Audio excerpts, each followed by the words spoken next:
first regular meeting of the Neshoba Regional School Committee. And at this time, I would like us to rise for the Pledge of Allegiance. I pledge allegiance to the flag of the United States of America and to the republic for which it stands, one nation, under God, indivisible, with liberty and justice for all. Thank you. Okay, so the first, oh my God, Brooke, you were supposed to start. I know. That's a control freak. Okay, Brooke, I'll shut up. You go. Okay. Thank you. So first of all, we want to welcome everyone, and we've got 3 new members that are on. So we want to welcome Amy, Sharon, and Rich, and we're just delighted to have you join us tonight. So thank you so much. This is our first meeting after an election, so this becomes our organizational meeting. And so at this point in time, which is why the superintendent opens the meeting and calls for nominations for the chairperson. And once the chairperson is selected, then the chairperson assumes control.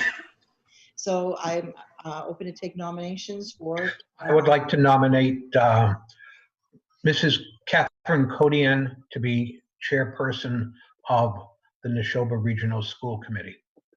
Second. Thank you, Kathy. We have a second. Do you accept the nomination? What if I don't? What happens? Are there other interested parties besides Brett? I'll call on other interested parties. It defaults to Todd. No, I would be honored to accept the nomination. Thank you. Okay, thank you. Then let me call and see if there are any further nominations for chairman of the school committee. Oh, Mike, are you nominating? I would like to nominate Leah Viverito. Thank you. Do we have a second for that? I would second that. Elaine, did you just second it? It wasn't me, but I did hear someone second it. Who seconded? I would second that nomination. Amy seconded it? Okay, thank you.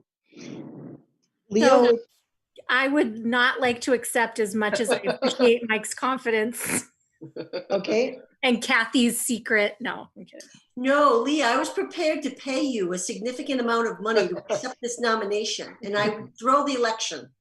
I am still being tutored. Thank you. So Leah does not accept at this point in time. Are there any other nominations? Move the nominations be closed. Do I have a second? Second. Thank you, Brett. Okay, then we'll take a vote, even though there is only one nomination on the floor. We'll take a vote. All in favor, please signal by saying aye. Aye. Aye. Does it not have to be a roll call vote? Now that you say that, because we are on Zoom, you're absolutely right. It does have to be roll call. So Amy, we'll start with you. Aye. Mike? Yes, of course. Thanks, Steve. Yes. Elaine? Yes. Leah? Yes. Brett? Yes. Mary? Yes. Kathy? Yes. Joseph? Yes. Sharon? Sharon's not on. Oh, sorry. Her Sharon, microphone is. Sharon. Sharon's not on. That's the auditor. Oh, that's Sorry. the auditor. Oh, Thank you, Steve. okay. Yes, yes, yes. Sorry. Rich. Okay, thank you, and Rich. Aye. Great, thank you. So Kathy, you're in unanimously, and Well, I thank you. I gladly turn the appreciate. meeting over to you. Well, I appreciate the confidence, and the only reason that I am comfortable accepting is because of all the support I get from everyone on this committee. So thank you, and I'll be in touch to delegate as much work as I can, because I believe in sharing power or work mostly. I have a question. Why Yes. do we keep seeing a photograph of Nikki on? Well, I- Nikki this is our person the individual who oversees the taping of this, and so that's why. Oh, is that why she's on it? Okay. That's correct. Yes, thank you. Okay, so at this time, I will entertain nominations for the position of vice chair of the school committee. Would anyone like to make a nomination? Leah? I'd like to nominate Elaine Sanfilippo. Thank you. May I have a second? I'd like to Second. So I'm going to give that one to Mike Horish. Okay, Elaine, do you accept the nomination? I do accept, but I would also gladly concede if there was anybody else interested that was looking to take on the role. Are there any other nominations? I move that nominations be closed. So moved. Second. Second, Okay, all those in favor of Elaine Sanfilippo as vice chair, I will call the roll. My vote is yes. Amy? Yes. Mike? Yes. Steve? Yes. Elaine? Yes. Leah? yes. Joseph? Yes. Mary? Yes. Brett?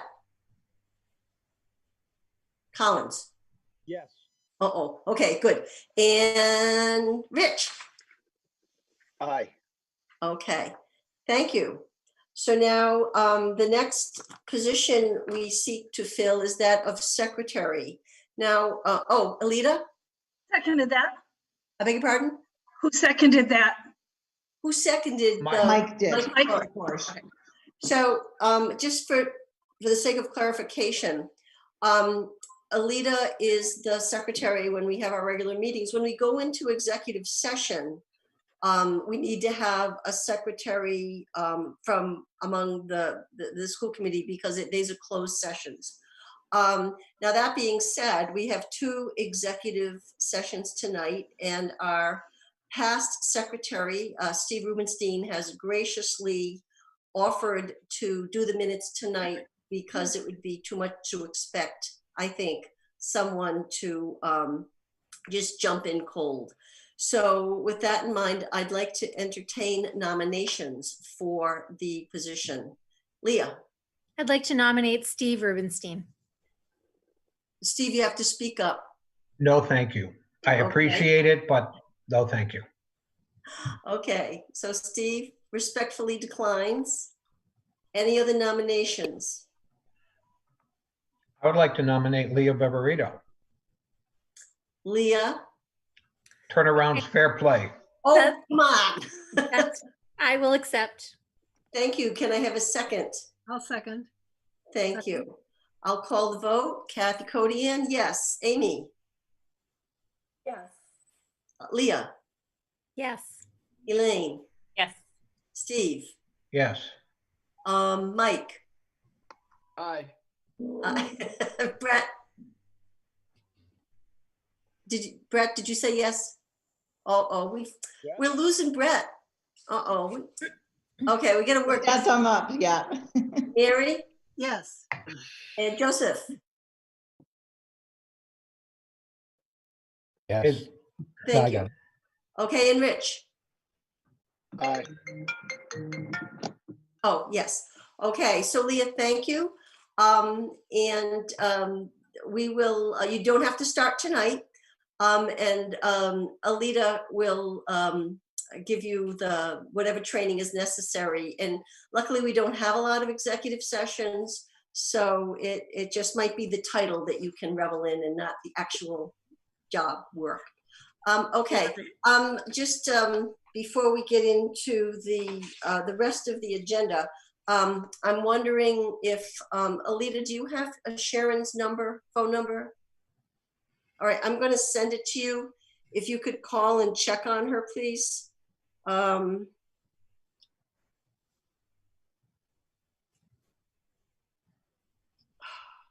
did I do with that? Wait, I have it. She just emailed me that she lost the link, so I'm about to resend it to her. Okay, very good. Okay, so if there is without objection, if there are no objections, I would like to change the order of some of the things on the agenda. So the first thing that we will do is have the audit presentation, and then we will hear citizens' comments. Third, we will have our discussion under promoting equity and acceptance. Fourth, we will hear the treasurer report for May. And 5, we will do the district reopening. And then we will go to the chair updates, and the rest is in the appropriate sequence. So so with that being said, Pat, would you introduce the auditor and let us know what we should expect? Yes, I'd be glad to. Thank you. Tonight, we have with us Cheryl Stevens-Burke from the audit firm of Melanson and Heath. And she's going to give you a summary and answer any of your questions about the fiscal year 19 audit. And I'll turn it over to you, Cheryl. Well, thank you, Pat. Can you all hear me okay? Yes. Yes. Okay, great. Well, thank you for inviting me to your meeting this evening. Much different than in past years, but we're getting used to doing these meetings. I did want to thank Pat and her staff also for their assistance during the audit. It went very smoothly, and we do appreciate all of the assistance that we are provided during the audit. So I did want to talk about some of the highlights of the audit. First, wanted to talk about the financial statements. Typically, I flip through in my presentations the report itself, but kind of adapting to these virtual meetings, I've just been doing it a little bit differently unless you want me to go through the actual report. So just let me know what your preference is. Does anyone on the committee have a preference in terms of the format? No. Okay, well, great. I'm just going to talk about some of the highlights about the financial statements, some of the things that as a school committee you really need to know, and some of the things that would be kind of considered to be indicators of the school district's financial position and some other things. So to start, I just wanted to note that the independent auditor's report, which is the first couple of pages in the report, it's what you hire us for, is to provide an opinion on your financial statements. And the opinion is a clean or unmodified audit opinion. It says that we believe your financial statements are materially fairly stated in accordance with generally accepted accounting principles. So if this opinion was anything other than an unmodified opinion, there may be reason for concern. So other things that I just wanted to point out about the audit and the financial statements is that our independent auditor's report is dated at the end of March of 2020, which is consistent with probably the last 3 years of independent auditors reports. The timing of the audit is very consistent, and it's within the time frame that is allowed by the state. And that's very important to note, especially with COVID, that has slowed some of audit processes down, and there were some delays in issuing some of the reports. So that's a good indicator that you made it by the deadline, regardless of the pandemic. Other things to point out, so key indicators, everyone knows that unassigned fund balance, or your E&D number, is a very key factor in determining the financial position of the district. And at the end of fiscal year 2019, your unassigned fund balance was about 3.9% of your expenditure budget, which is within the 5% limit that's allowed by the state of Massachusetts. And that figure actually improved over the last year. So that's a very positive indicator.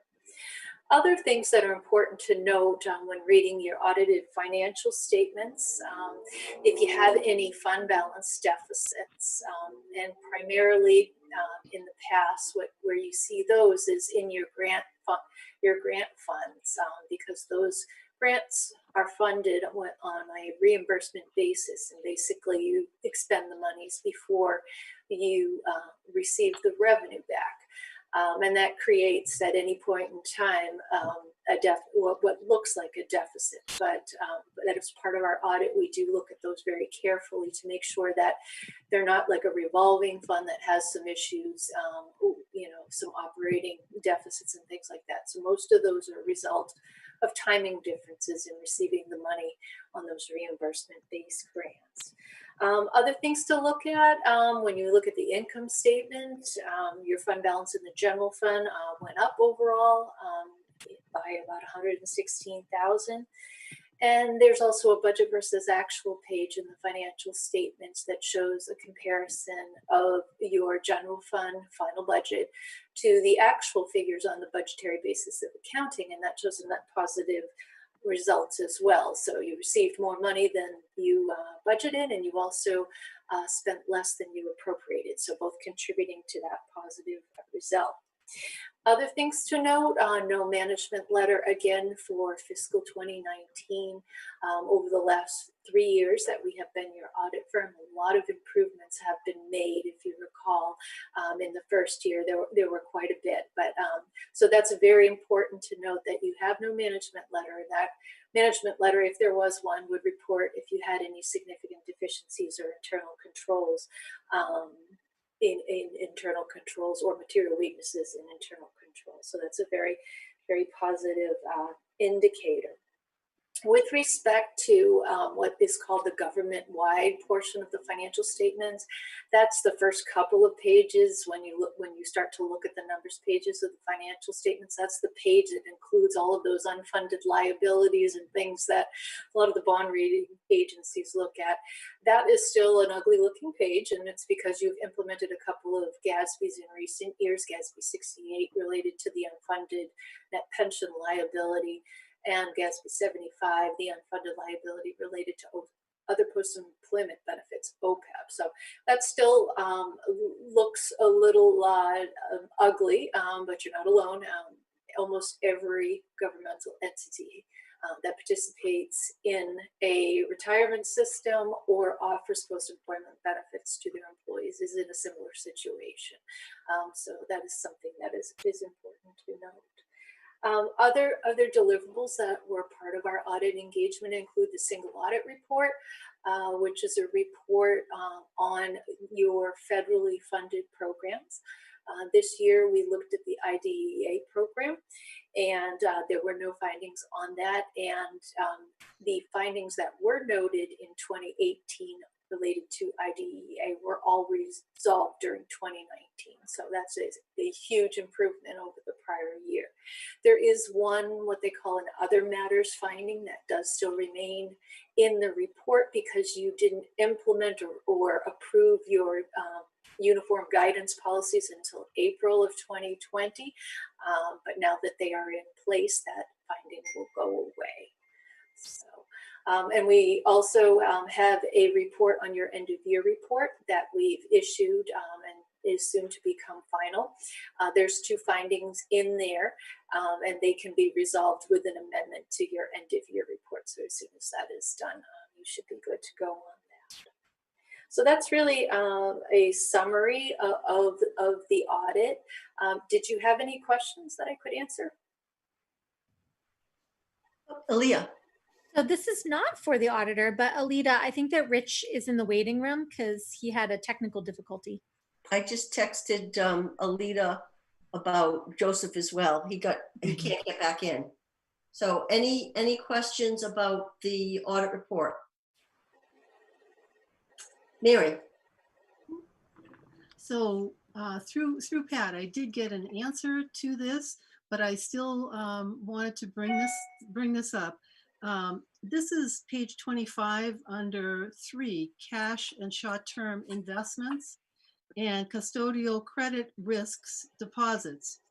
And the last sentence reads, the district does not have a deposit policy custodial credit risk. And then the first sentence of the next paragraph says, as of June 30th, 2019, 341,777 of the district's bank balance was exposed to custodial credit risk as uninsured or uncollateralized.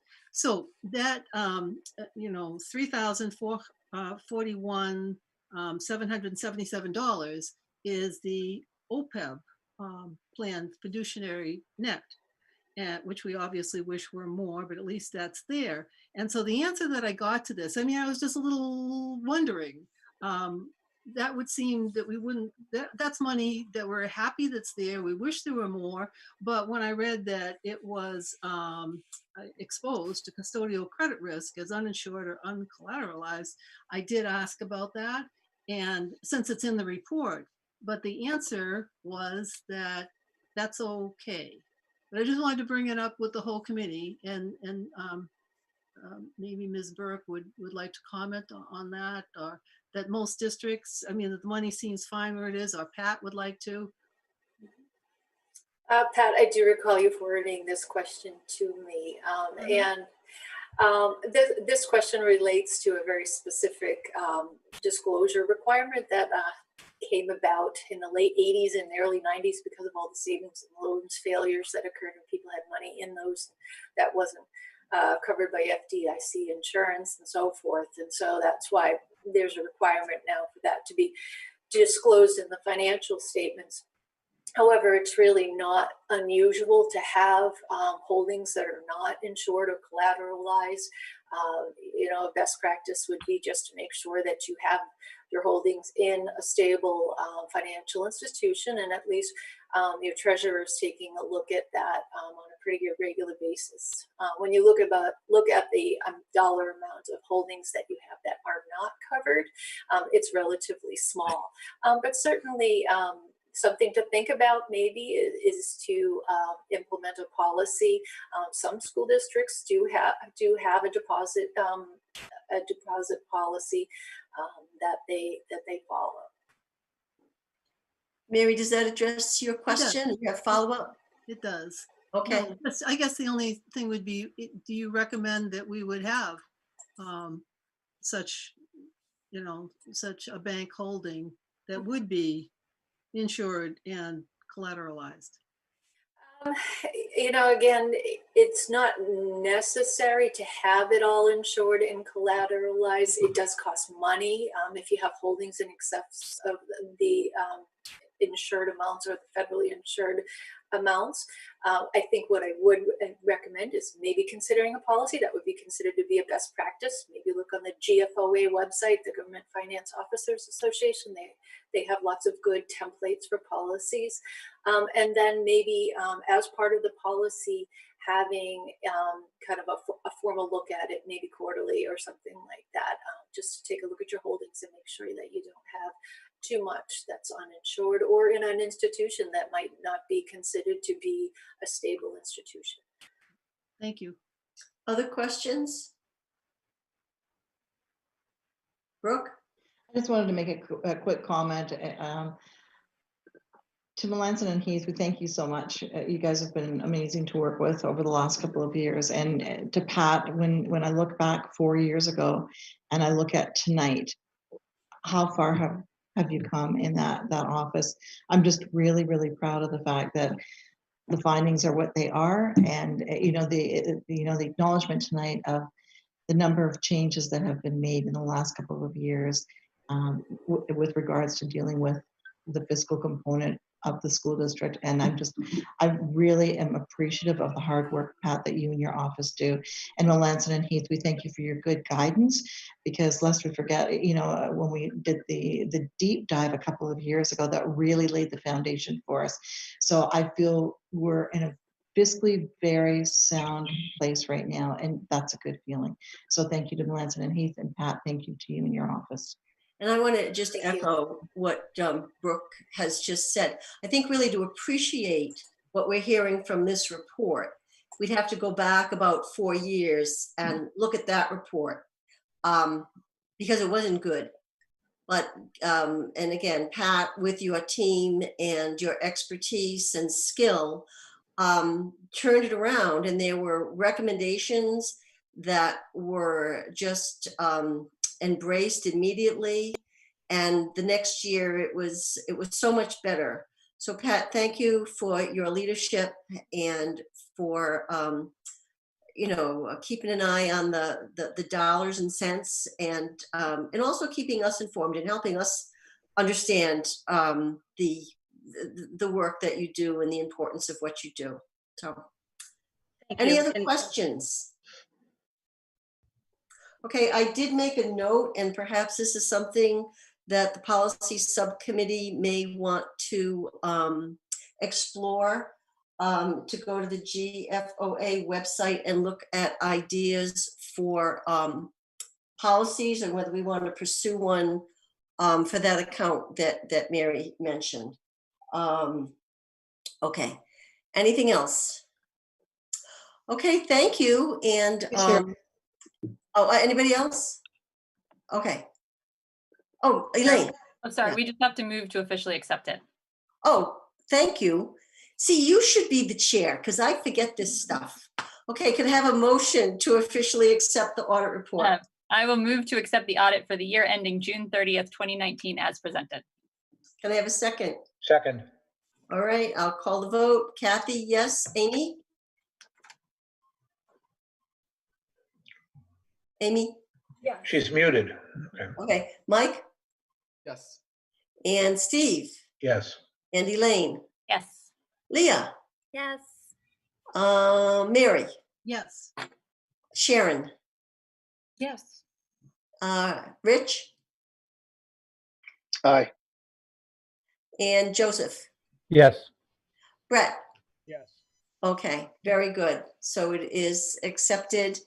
And thank you to Melanson and Heath again for being such a good partner with us and helping us understand the ins and outs of our finances. So, Thank you. okay, thank you. Have a good night. Be You safe. too. So before we get into citizens' comments, I do want to formally introduce the new members and welcome them and just ask them to just say a little bit about yourself, your town, why you want to be on the school committee. And so I'll start with Amy Cohen from Bolton. Bolton. Yes.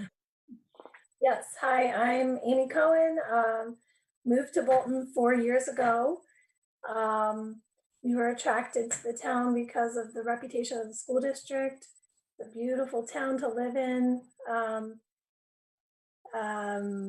we're close to family, and I'm very excited to be joining the school committee and contributing to the important decisions that they make at each meeting.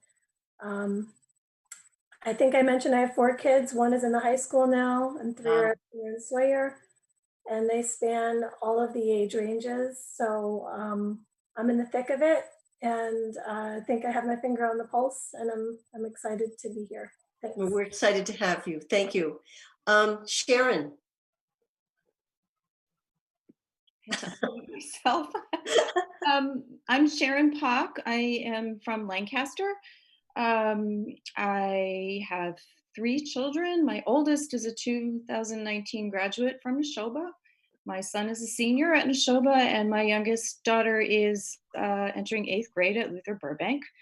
I have been the best way I can describe it is my family has been so blessed to be part of Neshoba from the get-go, from the time my oldest entered kindergarten, and here in Lancaster at Mary Rowlandson, and all the way through, we have just been blessed again and again and again.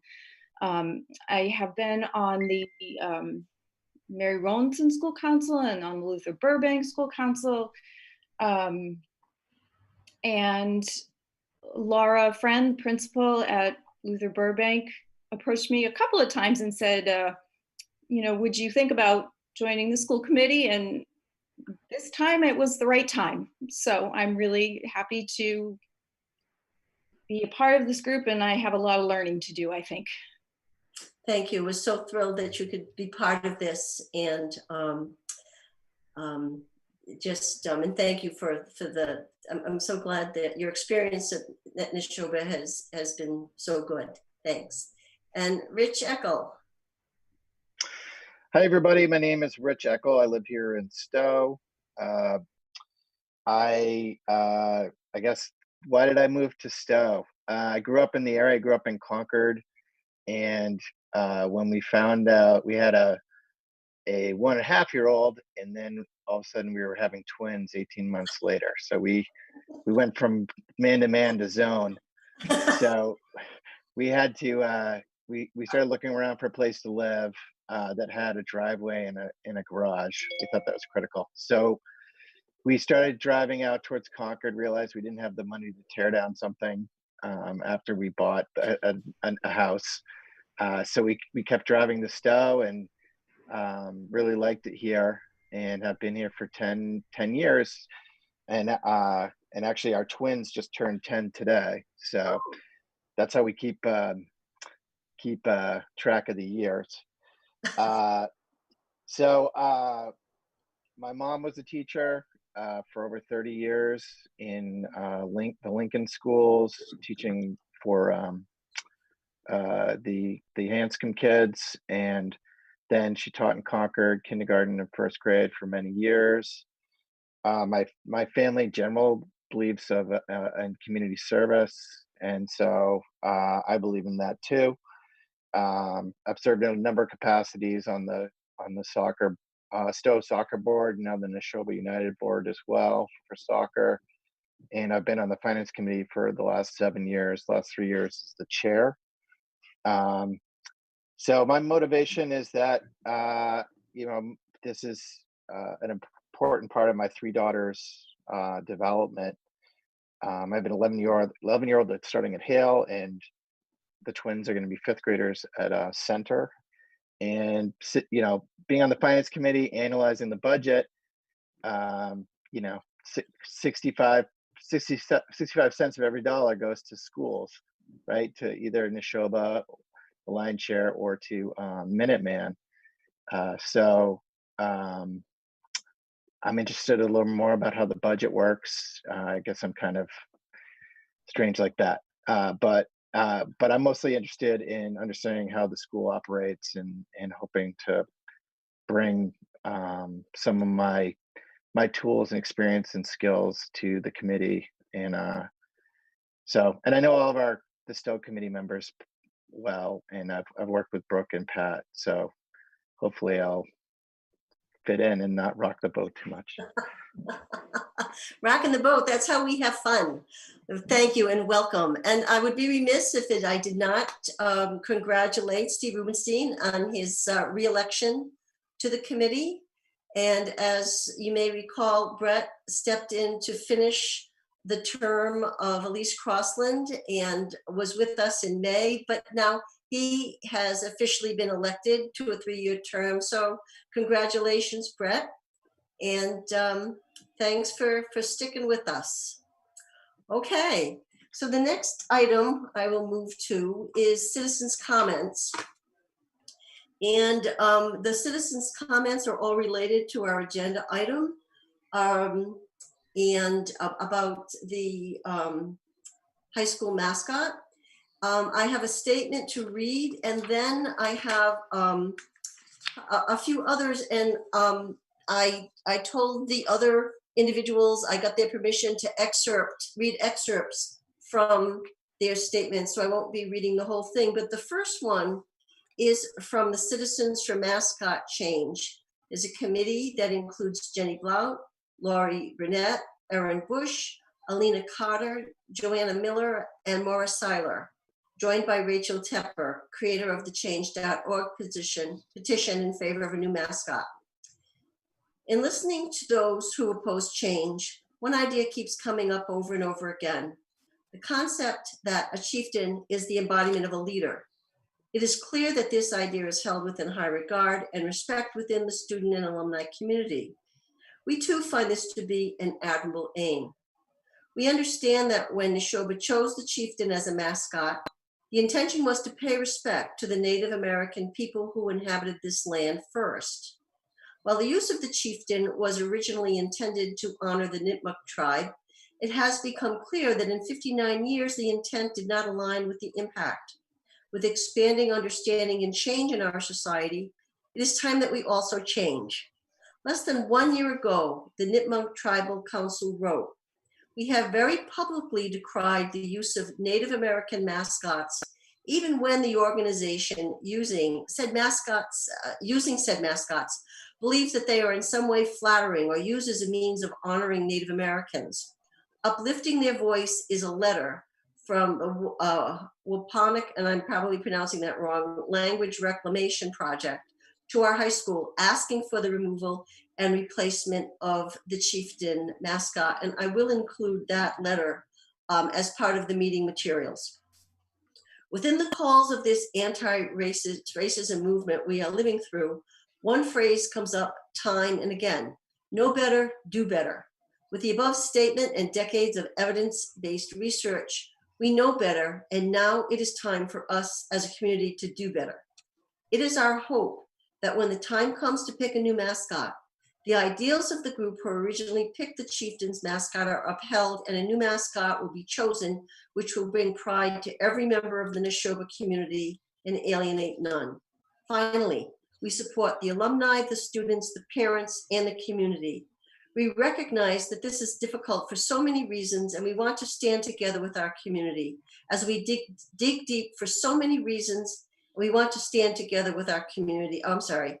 Let me start again. We recognize that this is difficult for so many reasons, and we want to stand together with our community as we dig deep and ask ourselves, is it worth holding on to something from the past over honoring the wishes of the current Nipmuc tribe? We stand with Neshoba. We are Neshoba.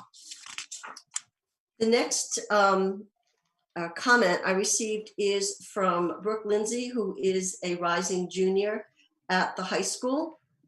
Neshoba students, the majority of them being white, may think they understand what it means to be a chieftain, but they don't. None of us could understand what it is to live in fear, to be cast out and massacred by our white ancestors, these being the same ancestors that we like to talk so highly of in our history books. None of us could understand the suffering endured on the infamous journey known as the Trail of Tears, and the humiliation of being forced into small reservations with limited resources.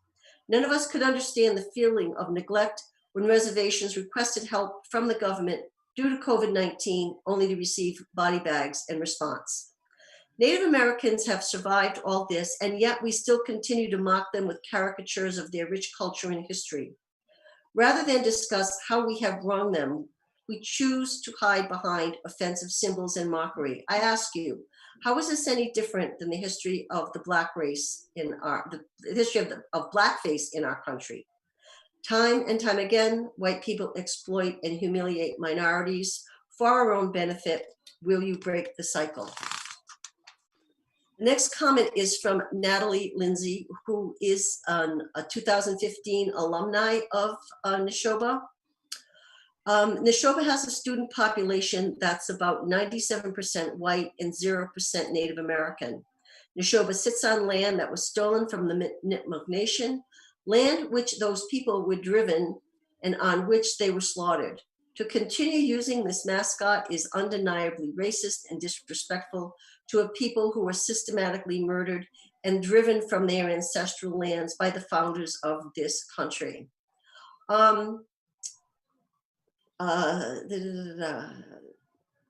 There are some people who acknowledge,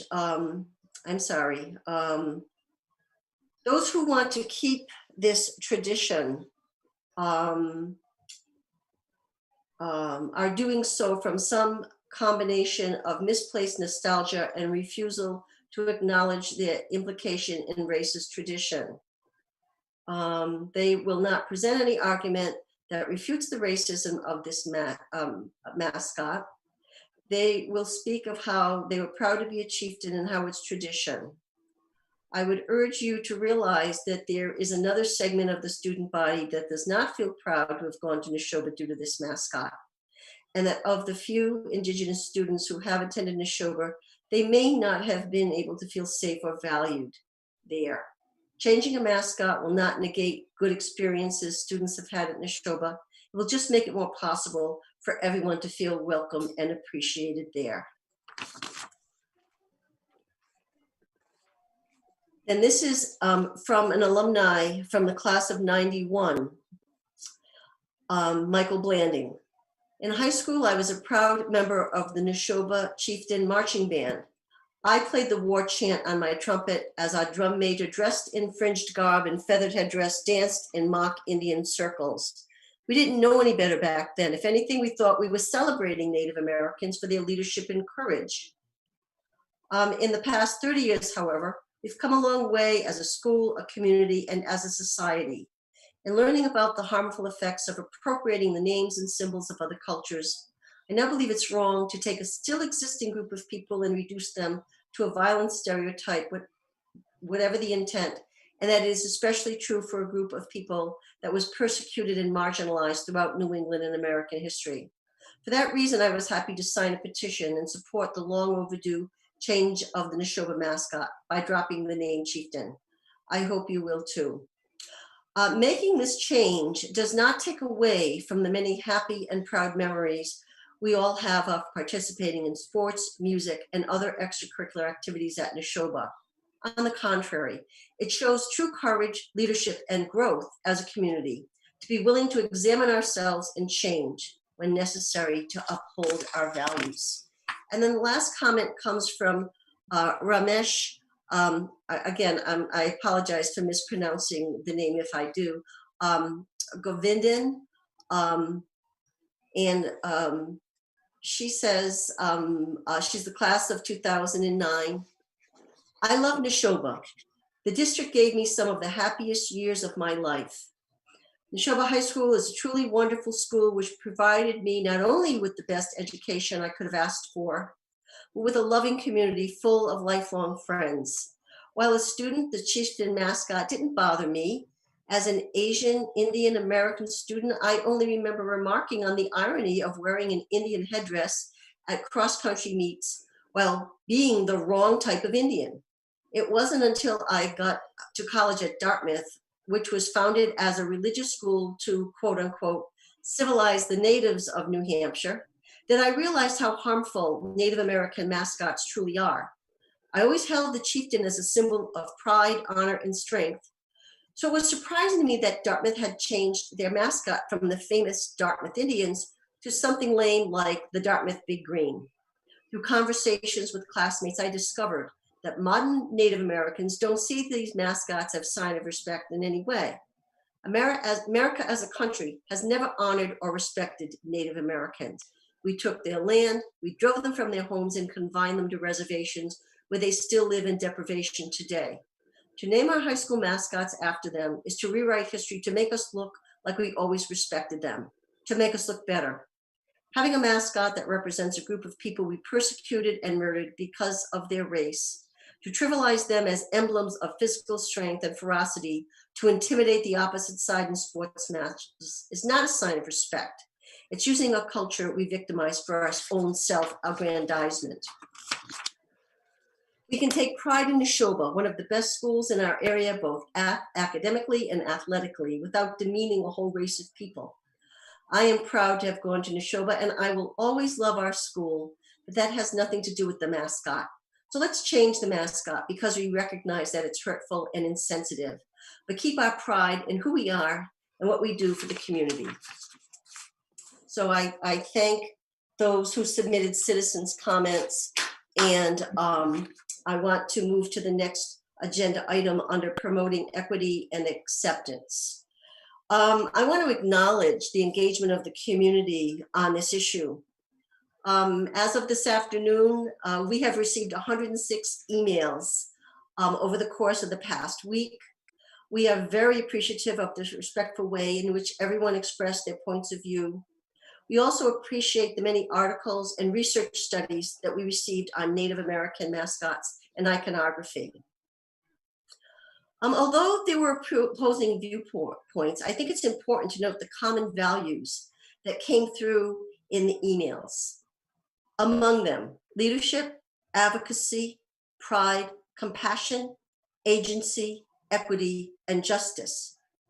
As the school committee, we are grounded by the district's core values, among them excellence and achievement and respect for students' diverse backgrounds, identities, strengths, and challenges.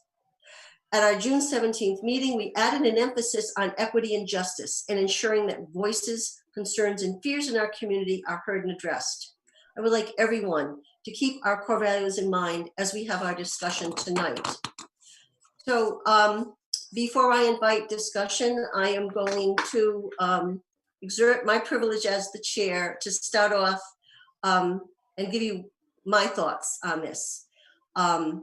So for me, all the information we received and the voices we heard from, the most important voice, in fact, the only voice that matters to me in making a decision, is that of the members of our community who are part of the Nipmuc Tribal Nation. Their message to us could not be more direct or clear. And we all read the letter that was sent by Kenneth Gould Sr., the Tribal Council Chairman of the Nipmuc Nation Tribal Council, to the Superintendent of Schools in Killingly, Connecticut. This was sent about a year ago. And just at the very end, they say, our position on the matter is well documented, and I welcome you to review the attached public statement the Nipmuc Tribal Council made in September of 2016 on this matter, specifically regarding Native American mascotry in Massachusetts. Our opinion on the matter has not changed, and we sincerely hope that this letter finds you well and makes our position abundantly clear. So that statement, as you know, was made last year, but in September of 2016, Love T. Richardson, a council member and the tribal clerk, released on behalf of the nation a statement about the their position on these the mascots. The misrepresentation of Native Americans has been an issue that the United States has struggled with for some time.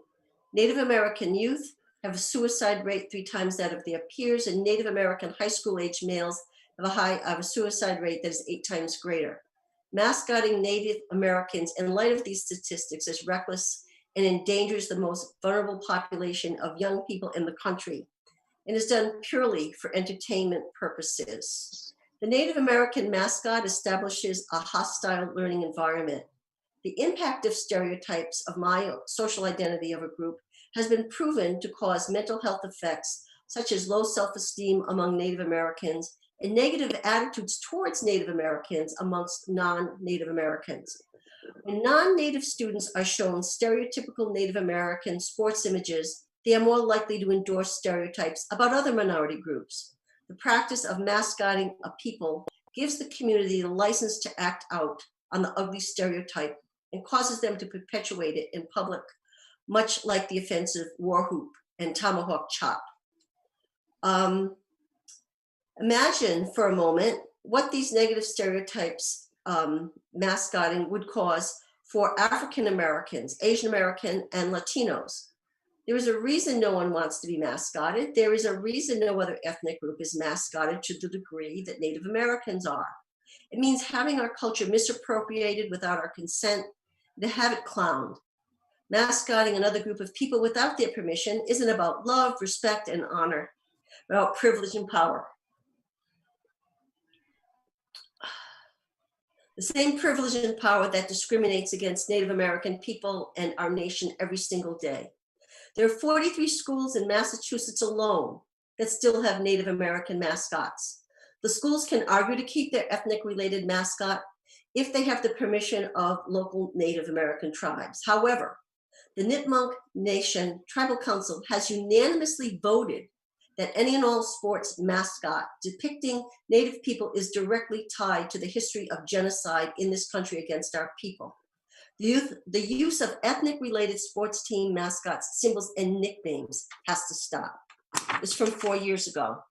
So I heard a lot in our communication about the use of the term chieftains. So in seeking clarity about the use of chieftain, I was able to connect with a member of the Cherokee Nation who is also a scholar of Indigenous history. This is what I was told. The problem is that a group that is not Native is associating themselves with the mythologicalized idea of chieftains. It relegates us to being considered a people of the past instead of people here and now. What stands in the way of you recognizing this and doing what the Nipmuc want? So, and finally, this is from an Indigenous woman who lives in our district. Not all Indigenous people are the same, but there are overlapping cultural traditions of my nation and the Nipmuc people. There was a point in time the school could say the name was chosen to be an honor, that it wasn't intended to be offensive.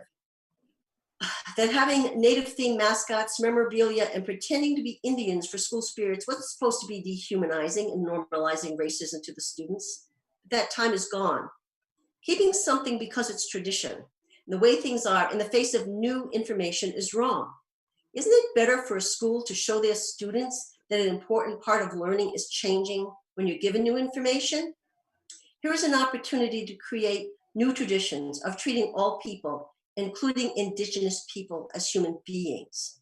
Many school districts in Massachusetts, now these are my words, many school districts in Massachusetts are grappling with this topic. We, the Neshoba Regional School District, have an opportunity to be leaders in advocating for and amplifying the position of the Nipmuc tribe. Just say, we hear you.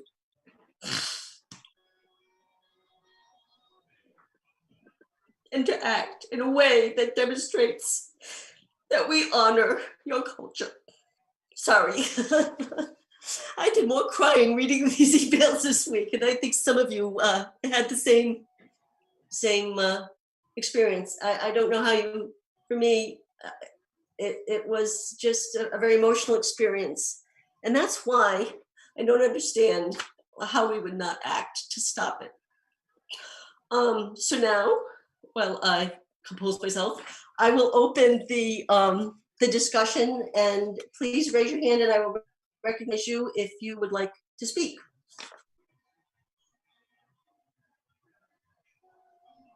Elaine.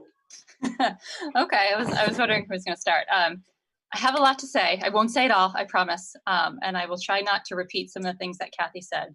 I actually want to start with an apology. More than once since I've been on the school committee over the past 2 years, someone has said, I think we need to do something about the mascot. And my response, I see now, was really privileged. I said, yeah, I know it's problematic, but I got bigger problems right now. I can't deal with that. And I apologize to those people, but mostly to Indigenous people for taking what I see now as a very self-centered viewpoint on the issue, and for minimizing what they have said in their own words over and over again. Like many, I'm sure you've heard a story about a few years ago. The Nipmuc tribe asked us to change our logo, but otherwise everything was fine.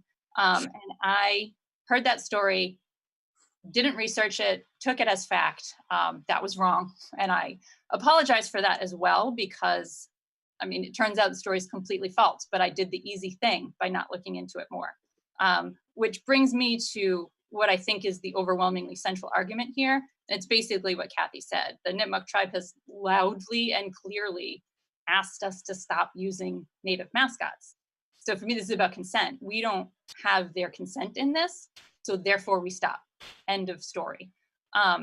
We haven't listened in the past, but we're here today and we can start listening now. I know that retiring a mascot that is so beloved and has such an important meaning to so many people is a lot to ask. It is a lot to ask. But our own discomfort, in my opinion, cannot negate respecting the directly expressed wishes of a tremendously marginalized group of people. And I have also heard a lot about how the school committee needs to have more of a dialogue with the community. And this is, I've thought a lot about this because this one did strike me particularly hard. Most of our decisions on the school committee are about what is the best fit for Neshoba. There's usually a ton of options that we could choose, and we're kind of forging our own path with no clear direction forward. And in those situations, it makes total sense that we should slow everything down and get multiple perspectives and try to draw in as many people as possible. And then sometimes we even take a majority rules approach to it. And I get that, and I totally agree with that. But in this case, that needs to come after we start to right our wrong of not listening to what the tribal nation is asking us to do. We have many, many documents now that say we are harming Indigenous people, we don't have their consent, we should stop. I do think that after we make a decision, that should actually be the beginning of the conversation.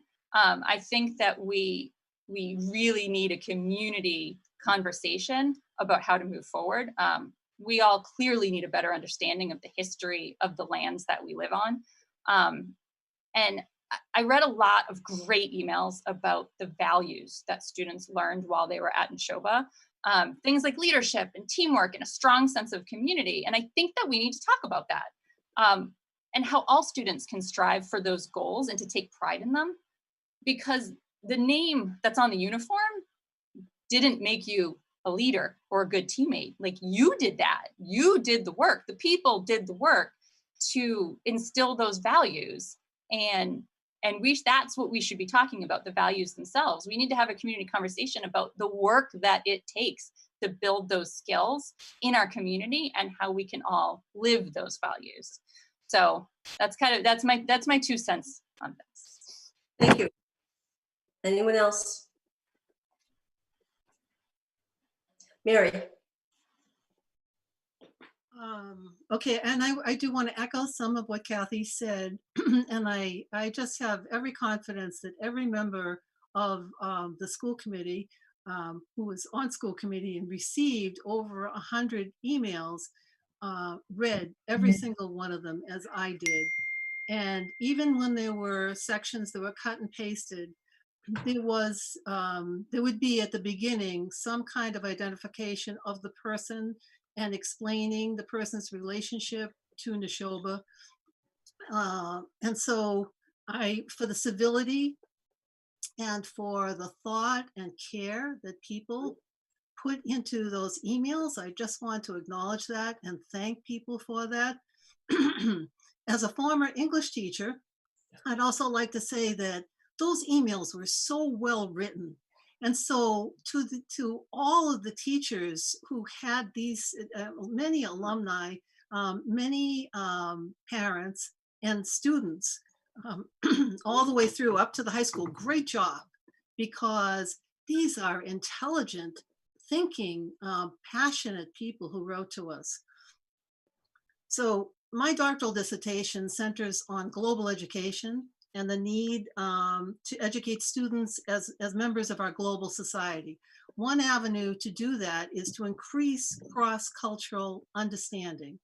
The more we learn about others, the more we can appreciate both differences and similarities. History does matter. Now that I've been on this planet for over 7 decades, the historical perspective doesn't always seem as if it happened that long ago. When I can remember, Vietnam War and living through so many significant incidents in our United States and world history.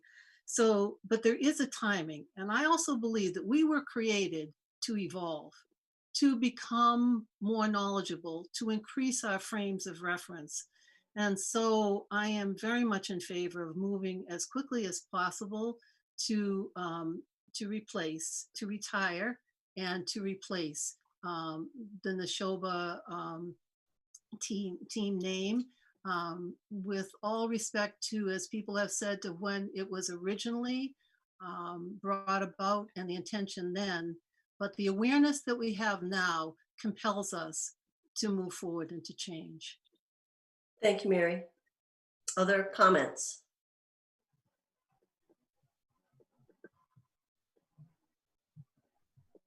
Leah. So I think that it's really important for us to observe a process that everybody can feel comfortable with. So I think that in the past, we've agreed that to introduce and to act on something within the span of 15 minutes is probably not enough time to bring other people along. So I know that some people are just hearing about this for the first time. Some people have not even plugged into this conversation at all yet. Like you said, we have 100 emails, and there are 2 kind of boutique social media pages that have gotten some foot traffic. But I think that before the school committee acts definitively tonight, we need to give a little bit of space and time for the community to process with us, not just us at them. There needs to be, I think, some time for public forum that perhaps is not going to change your convictions or the way that you plan to vote. But again, I think in all fairness to the people we represent and to the kids, the high school kids themselves, it might be worthwhile to not take a vote tonight and wait, not long. I have a lot of opinions on this myself. I don't actually, if you're going to force a vote tonight, then I do want to speak to my opinions, but I would respectfully ask my colleagues not to vote tonight. Thank you. Brett, did you have your hand up before? Can you hear me tonight? Go ahead. Fantastic. So I did read through all the emails, talked to a few people, and listened to both sides. And again, I think the most important voice is of the Nipmuc tribe. So that's kind of where I'm leaning. And, we'll see where we'll go from here. But I think when we move forward, it needs to involve as many students as possible, the community, to see what we do going forward. And, I think right now sorry, Elaine, but there are a few things that are more important than the mascot. We got to worry about getting our kids back in the schools, getting our teachers back in the schools and doing it safely. And that's my first priority, not to diminish the mascot issue. It's important, but I do want to move on with getting everybody back in school safely and making sure we have the money to do it. That's really where I'm at right now. Thank you. Amy?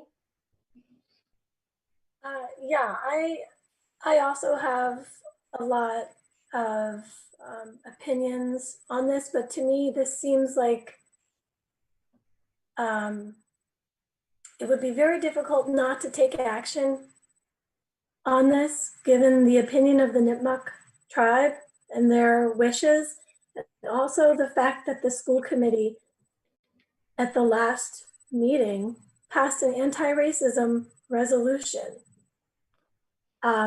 and a statement on responsibility for racial justice, in which I can read from it. I wasn't a part of the committee at that time, but it says that we are compelled to evaluate our policies and procedures and are obliged to change those institutional practices that create different outcomes for different racial and minority groups. It's important that we as a school committee educate ourselves about racial justice and active anti-racism. And I feel like this would be an important immediate step to show our commitment towards anti-racism as a district. And I did appreciate the thoughtful emails that were received on both sides of the issues. But I just feel compelled to speak in favor of taking a vote tonight to change the mascot. Thank you. Other thoughts? Joseph, is your hand up? Yes. Yes, thank you, Madam Chairman. I'm going to throw my support behind my colleague from Stowe. I concur with her wholeheartedly.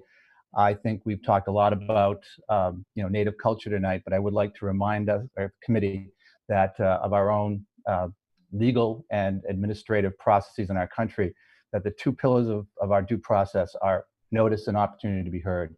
And I couldn't agree more with Leah. I do think that despite what people's opinions are and despite the sensitivity of this issue, that both sides of this issue should be given the opportunity to be heard. I expressed that to you privately yesterday in our conversation, Madam Chairman. I expressed it to people that I met on the town green at the election on Monday, and I expressed it here in public. I think it's important that people, both sides of this argument, have an opportunity to be heard, and that I couldn't concur more with my colleague from Stowe. Thank you. Thank you. Other comments, Mike? So much of what I was going to say has already been said, so I don't want to reiterate that. I appreciate everybody's opinion. I would like to say that from the lens of a teacher, I think what we're being asked to do is deciding which direction in which we will move forward will lead to the richest learning experience for our district and for our kids. In other words, are we going to allow ourselves to create a richer learning opportunity by keeping our current long-standing symbol, or are we going to gain a richer experience by actively changing it, which would thereby trigger broader community conversations? So we're being asked with making a choice of how we will or will not choose to evolve and the manner with which we will evolve. And I think, I can't remember who used the term evolution, but that sort of resonated with me, and I appreciate that.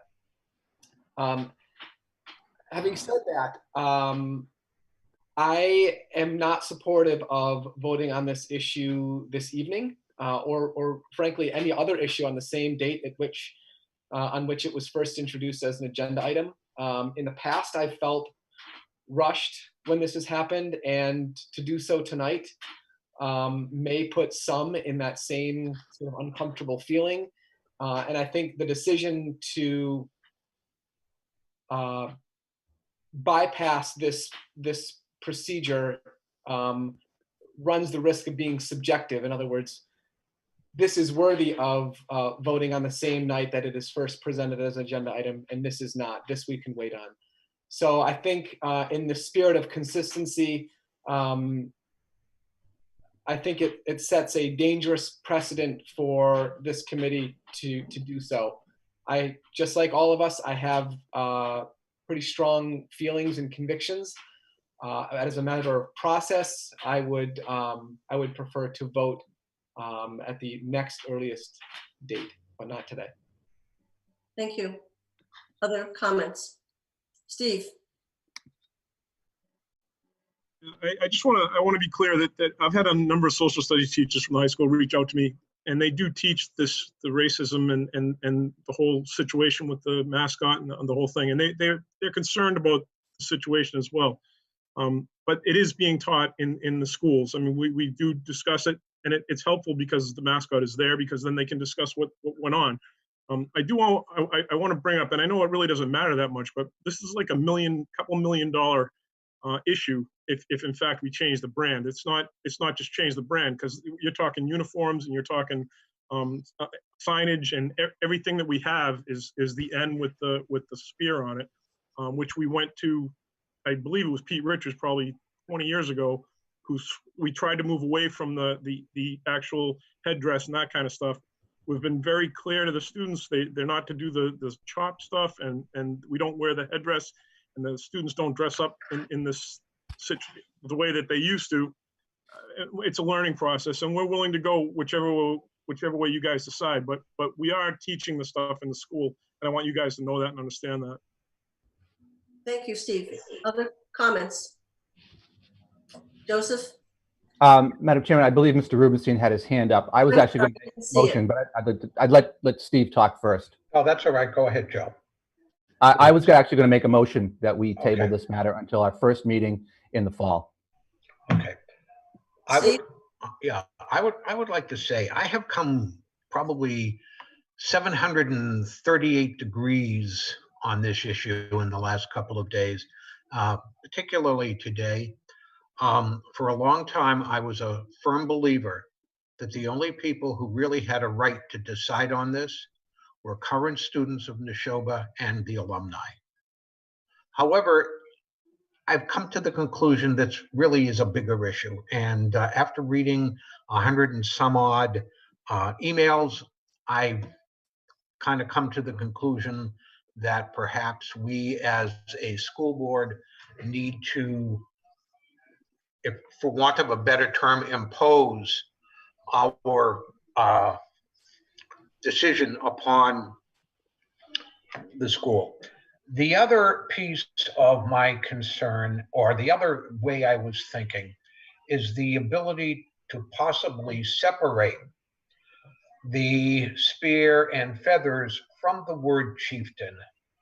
The word chieftain is a term for a leader that is a Northern European term, And it's a term that if you went to see the clans in Scotland or Ireland or even the Vikings in the Scandinavian countries, you would see that same term used in regard to their leaders, the leaders that they pick or choose or by birth or however that leadership is done. However, like I said, I've come around this circle 4 or 5 times now. And at this point, we cannot separate it. I think it's too ingrained both in our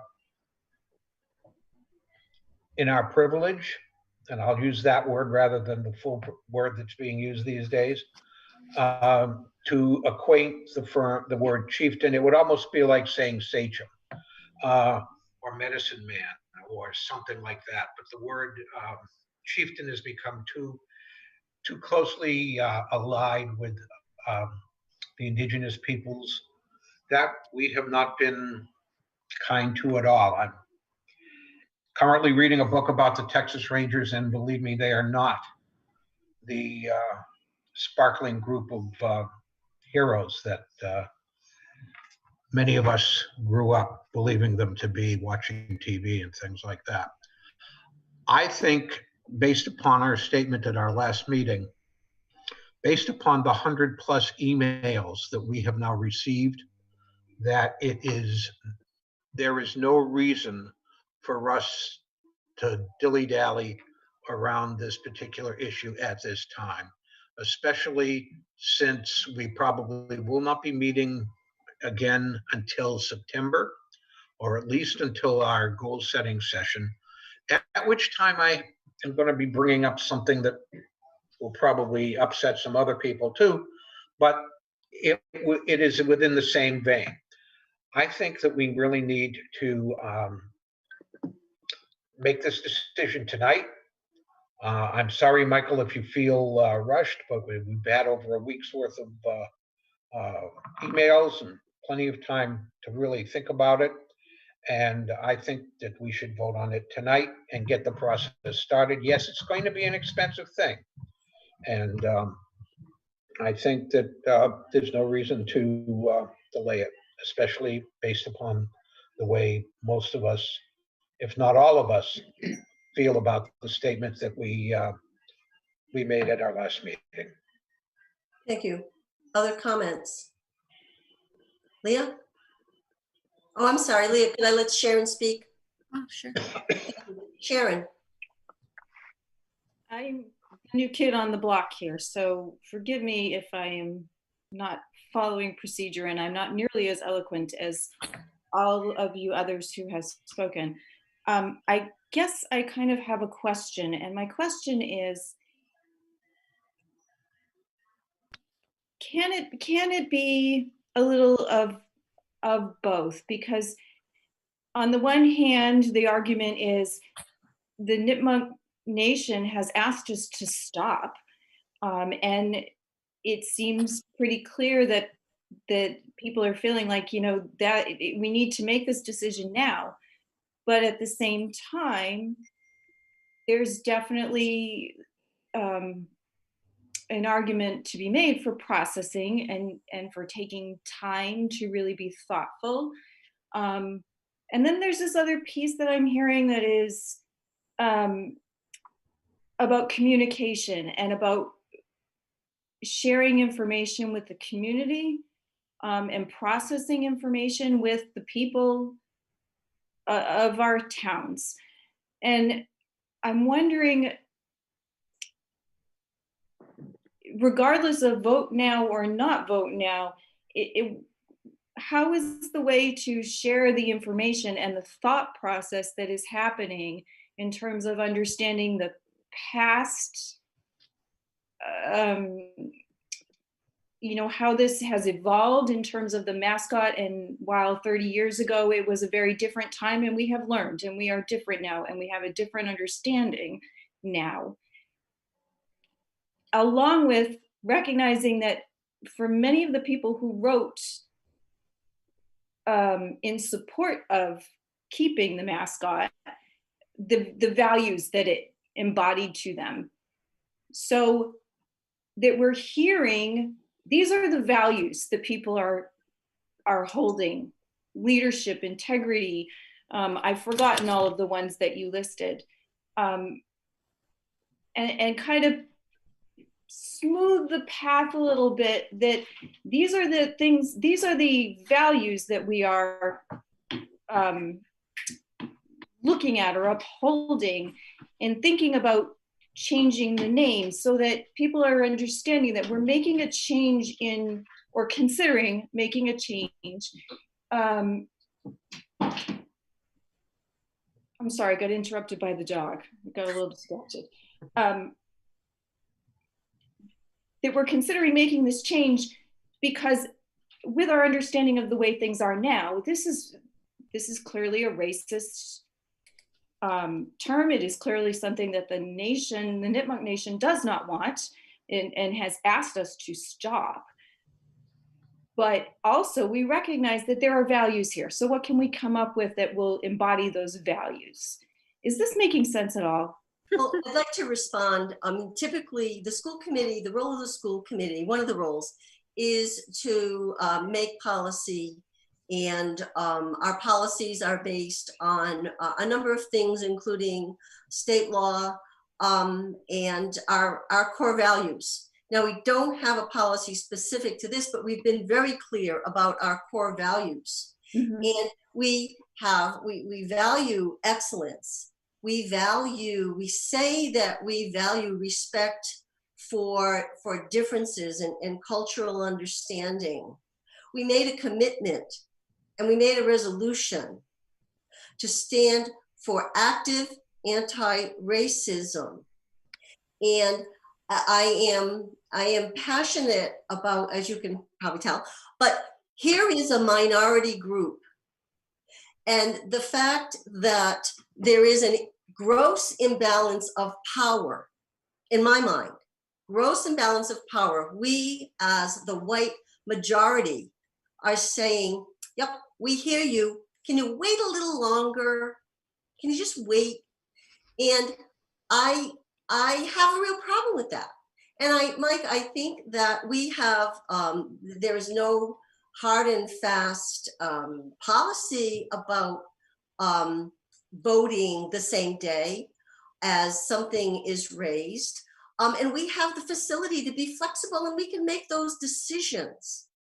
But to me, it's just another slap in the face to this group who have been very clear for years and years and years and years and years. And we're saying, gee, us white folk need to process more. We just need to think about it a little more because we need to feel comfortable.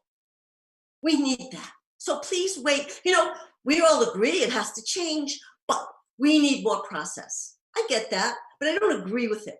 And I think it's wrong. And I think we have an opportunity right now to right a wrong. And we hear all the time, justice denied is justice denied, and that's where we are. And it is a gross abdication of our responsibility to uphold our core values to put this off. Steve. I would like to move that we hold a vote this evening to decide on the fate of the mascot and emblem of of Neshoba Regional High School. Madam Chairman, I got a point of order. Yes, Joseph. I moved originally to table this. Okay. You can't unless there's a motion. And there was no second. Excuse me. I moved to table. You didn't ask for a second. Now, if nobody wants to second it, then that's fine. The motion dies on the table. But you didn't ask for a second. No, not. You're right. Okay. Can I hear from the other folks who have their hands up, and then Joe, we will entertain your motion. Mary. Did you hand up? I did. Just to give a little bit of a regional perspective, the state of Maine has voted to ban all Indian reference, American Native Indian references, logos, etc. It very well, you know, the reality is that such a motion will probably come to Massachusetts too. That's at some point. So as I listen to everything everyone has said, and we are a thoughtful committee. We really are. We are people who think about issues. But the more I hear, the more I go back to something that Michael said, that as we move forward with some kind of a committee that will make the decision to keep core values right up front, and to decide on what does the future of Neshoba Regional High School and the district, what does it look like? And what epitomizes that going forward with a clean break? So, I mean, there are so many reasons to do this, but I also think that, so if we were to, we could second Joseph's motion, but then we all have a chance for discussion before a vote, or it could be that somebody doesn't even want to second it. But if we're going to go by protocol, that would be the thing to do. Somebody would second. Kathy, can I get a word in? Excuse me. Mary was recognized. If you want to be recognized, please raise your hand. It's been raised for a couple I'm minutes. sorry. I think it's the angle, Rich. I'm sorry. I didn't mean to overlook you. Go right ahead. And No, that's okay. Especially. I'm sorry, finish. All right, especially to Rich. And he knows why, because I thought his name was Eric, but I know his name is Rich now. I will defer. He can take the floor. Oh, thank you kindly. So I guess the only thing I wanted to say is just from a practical sense, you know, I was voted on the committee on Saturday. I got an email address on Monday, and I got more emails in the last 3 days on one topic than I think I've ever gotten on anything. I also don't have a kid in high school. So to be honest with you, you know, this might be my privilege, as it's commonly called these days, but I haven't been confronted with this issue. I hadn't even really thought about it. I was educated on, you know, the atrocities of what had happened to Native Americans and so forth, but I haven't even finished reading all the emails yet, right? It sounds like a lot of people have been considering this for a long time, and I really appreciate that. And I'm frankly floored at how eloquent everybody's been and all the feedback. But I share the concerns of one of my fellow Stowe representatives, and forgive me, I don't even know everybody's name on the committee yet. The other gentleman that said, you know, we need to have a process. I really do think we don't need to rush through this. I don't even know when the next meeting will be. I frankly thought it would be soon, so I'd have a little more time to consider that. If it's going to be September, that changes the calculus for me. But if it's going to be sooner than that, you know, I'd like some time to actually talk about this with my wife. And here, you know, we've heard a ton about how people think it should, you know, the iconography and so forth should be taken away and changed. I totally appreciate that. I guess I just want to make sure I'm making the right decision, not based on like a rush to judgment, right? That's why when people are making decisions, like especially in like legal cases, there's a process to go through so emotion doesn't take over.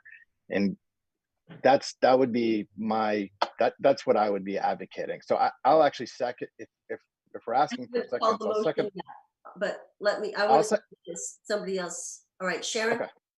I just wanted to say I apologize. I did not mean to cause upset. I meant to be asking a question.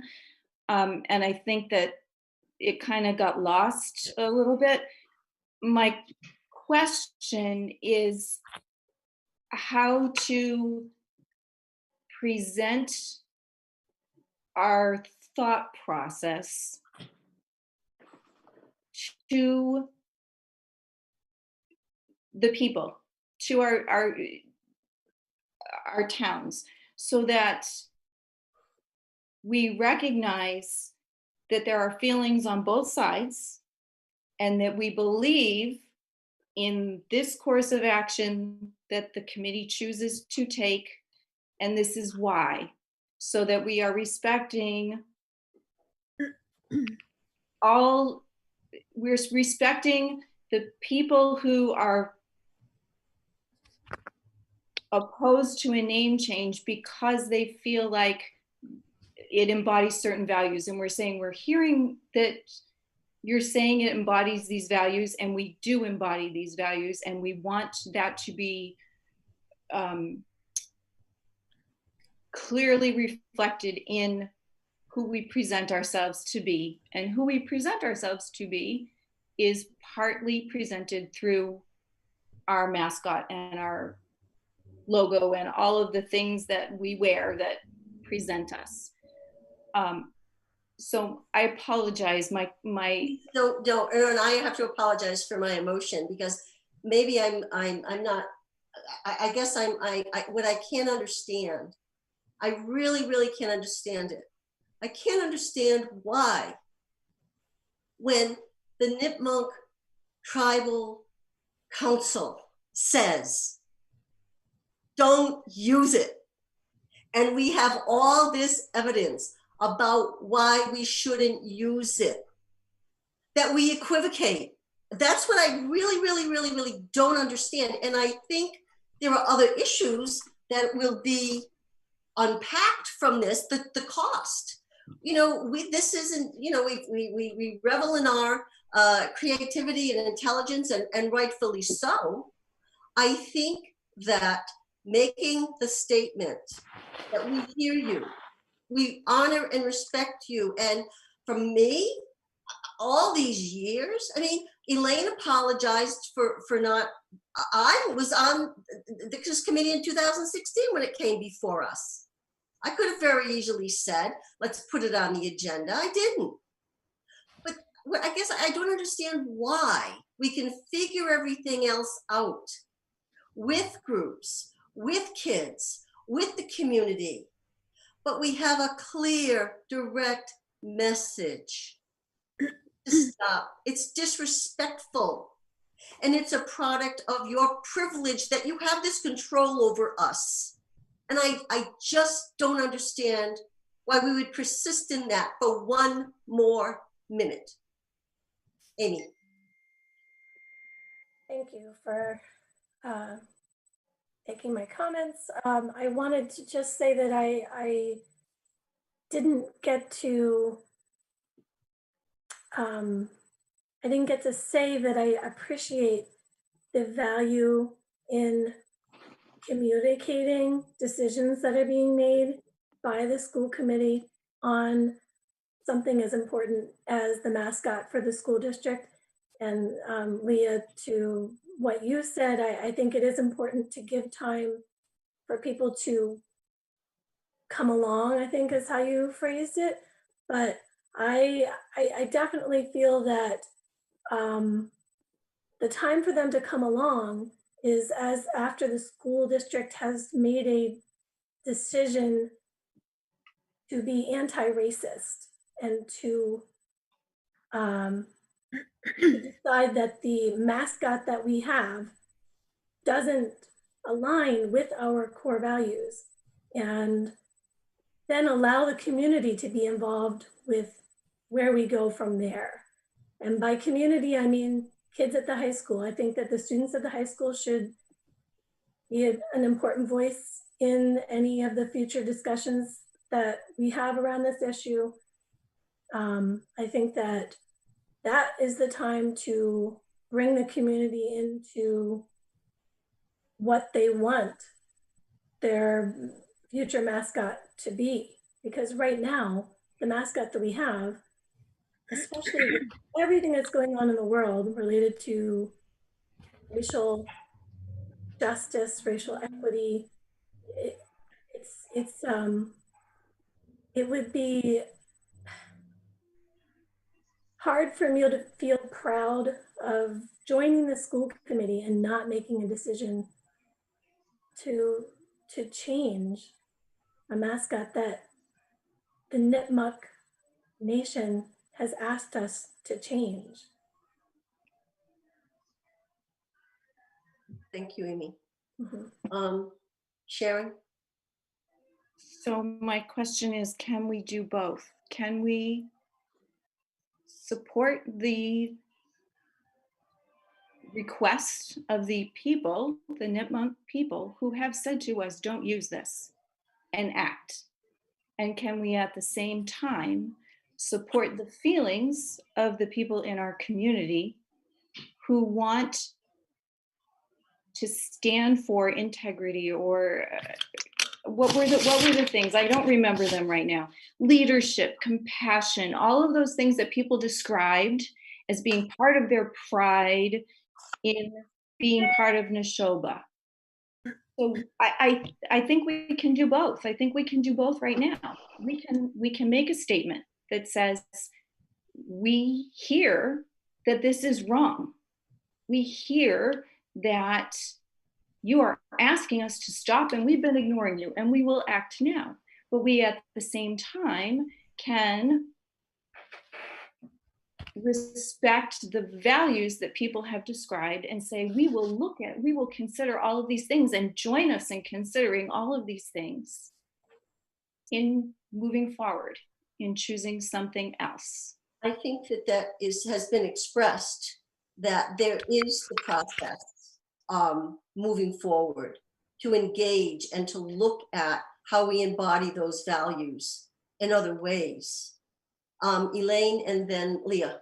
Oh, Leah had her hand up first, so she can go first. Oh, I'm sorry, Leah. So I think that, Kathy, I know you disagree with me. I can see it all over your face. I get that.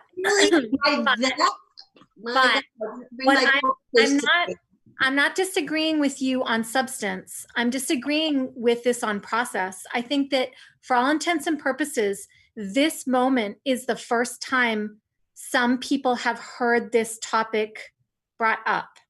And I don't think it is right for us to set a precedent that we vote on something like 13 minutes after we bring it up and decimate an element of the culture that perhaps all of us vehemently disagree with, but decimate a part of a culture that has been there for 60 years. So all I'm asking, and I think somebody asked, what is the process? What I would say is we don't, like, once we get Joe's motion seconded and then we discuss it, I would say maybe give it like 5 days. And then we meet again and have one agenda item just to vote. But I think that it is disingenuous at best. And I'm not defending anyone. This is purely on process. I am concerned that we are about to vote on something that is so important to our community. And there are a lot of people for keeping it the way that it is. And so I think that on a matter of process, we need to wait 5 days. I will hold a listening session for the public. I will be the only one there if you want me to be. And I will collect all the data for all of us and bring it back to us. But I think that there needs to be one moment of dialogue that exists outside of social media and email. And that is the last thing I will say on that. Steve?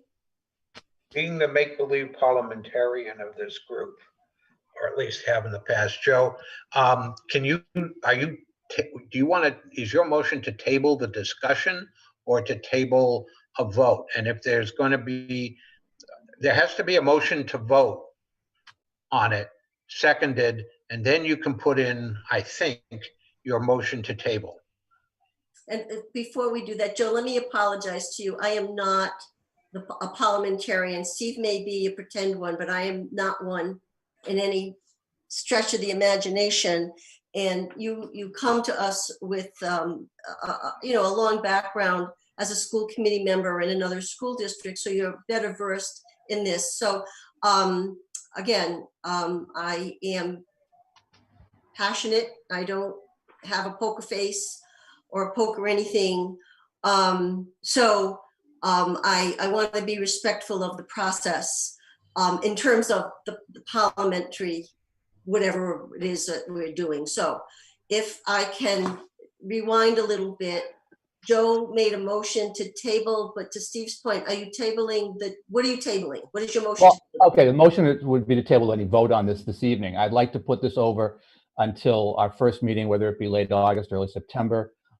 Just as a matter for clarification, I don't know if the motion, did I hear Rick second the motion? Is that? Can we do a do-over? Can you make your motion and then we'll get All right, then I would move that we table any vote on this till our first meeting for the fall semester that in September or August. Second, Second. discussion? Elaine? Till the fall, way too far for me. I think that sends a strong message that, like somebody else said, and I don't remember who said it, that yeah, this is important to us, but wait, it's just not the right time. It's never the right time. I do have something here that I did not write, but it may help with this discussion about tabling and when to have conversations and things. And I think it actually goes back to what Sharon was asking many times. And I appreciate that you kept asking the question. I think we all realize that this isn't something that just happened in a snap of a fingers, and then we all of a sudden, like tomorrow, we have a new mascot. Like that's not the way this works. I think we're separating a vote to retire a mascot with the process of how to create something new. And it actually looks like it's been suggested that the mascot would be retired effective January 1st, 2021, so that a committee, I won't get into the details, would start immediately to work on communication, processing, and creating something new as a community. And that by January 1st of 2021, we would have something in place. So I don't know if that helps this conversation or hurts this conversation. But I think that we can all appreciate that this doesn't happen. The logistics don't happen overnight. And that there's a 6-month window here that potentially would be used to communicate, to process, to bring in the perspectives, to hold surveys or contests or however we want that to look, whatever that community conversation looks like. And so that the process is actually done by January 1st. Thank you. Other comments? Leah? Could we move to amend the motion to have the vote taken at a special meeting that we set up at the end of July or something like that? Is that Can only the motion maker amend a motion, Joe? She can, if you're asking me, do I want to amend the motion? I don't, if I can respond, Madam Chairman, to my colleague from Stowe, you know, to actually both of my colleagues from Stowe, I'm only saying September because I believe that's the next meeting we have on our agenda. If we want to set up a special meeting, that's fine. But, you know, I heard my colleague from Stowe, Ms. Viverito, talk about having a listening session. And, you know, what I would like to see, if this is of any interest to anybody on the committee, is to have a public hearing on this and give every person an opportunity to give it maybe 2 hours. Members of the public, students, parents, anybody who wants to come in, 2 hours, hour and a half, give everybody an opportunity to be heard. It's distressing that, you know, we make these decisions based on emails, and there's things that were written in the emails about, you know, incidences that occurred that were rebutted by the administration, and there were other incidences that, you know, people were talking about certain faculty members shouldn't be allowed to speak on this. And so I think it's an open, transparent process that I'd be looking for. And I agree with Mr. Horish. I feel rushed on this. You know, I don't have any strong feelings one way or the other in regards to how or what we use as a mascot or a nickname or a logo or what have you. I just am all about fundamental fairness and everybody getting an opportunity to be heard. So, you know, if she wants me to amend the motion to a date in August or the end of July, it's fine with me. I just have to, I would defer to the superintendent on this as to how we would do that, when we would do it, how we would do it, you know. I was hoping in the fall that we would be back meeting in Bolton and that we could invite people into the meeting room and have an open, transparent hearing on this. Mary? While that sounds glorious, we would meet in person. I think we haven't talked enough about the COVID-19 and the fact that the pandemic, and that I remember Brett talking about the fact that a lot of our focus here has to be on reopening, whatever that will mean, and getting students and faculty into the building safely. There's a tremendous amount of work to be done, and not all of us are going, and I would think not all of the public is going to feel comfortable about being in any kind of an open meeting. I know that I won't probably until we have a vaccine that's proven. So I mean that's really kind of a discouragement. And in that time, in a way, thank goodness we have technology. Thank goodness that we can meet via Zoom. Thank goodness for emails. I didn't really follow the social media aspect to this, but we have a lot to do. I also want to point out that this is a special meeting. This was not one of our scheduled meetings. And again, the pandemic pushed things and pushed them off. And especially, we're so happy to have our 3 new members. And so we wanted to have a meeting to be able to have you here. I would really, even if the vote doesn't go the way I hope it would tonight, I would really still want to vote on this. And I don't see the feasibility, Joe, of having any kind of an open meeting for everyone. I also think that it would, people are at different places in terms of a continuum in regard to this. And whereas our real constituency is, because we're always focused on our students, then I'm not sure that we would be able to take enough time to be able to educate the whole public and to have everyone feel comfortable with this. And it's pretty clear cut. So I'm going to vote against discontinuing the conversation. I'm going to vote against not having a vote tonight. No matter what the outcome, I would like to have a vote. I liked what Elaine talked about, having something like a 6-month window, because as Steve Cullinane had talked about, there's money involved with this, and there are uniforms that are already bought, so that would give some time. And perhaps we have, it seems that we have some very successful alums who maybe there'd be some way that they could make donations, if we have 501c3, to be able to help with the cost, because certainly we are all very fiscally conscious these days. So I would really like to vote, even though I hear that not everybody is comfortable voting tonight. Thank you, Mary. I'd like to ask everybody a question, and I hope everybody will feel comfortable responding. So I hear a lot about our constituencies and their comfort level with our decision. What would you say to the Nipmuc Tribal Council, who have said, stop now, stop in 2001, stop in 2012, 16, and now it's 2020?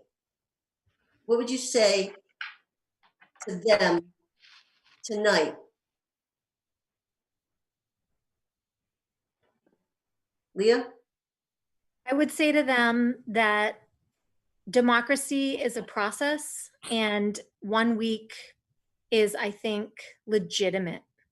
And I would hope that everybody, as much as I might agree with you all on substance, I feel it is inappropriate for us to, with 3 voters on this board who haven't even possibly gotten through all the emails yet. They don't even know the procedure. I don't know if they've gotten to go through the training yet, but everything is just so upside down right now. I would say that I'm not disagreeing with them substantively. I'm simply asking for a procedure so that we can find a legitimacy in our course. That's what I would say to them. Brooke, you had your hand up? Yeah, so a couple of thoughts here.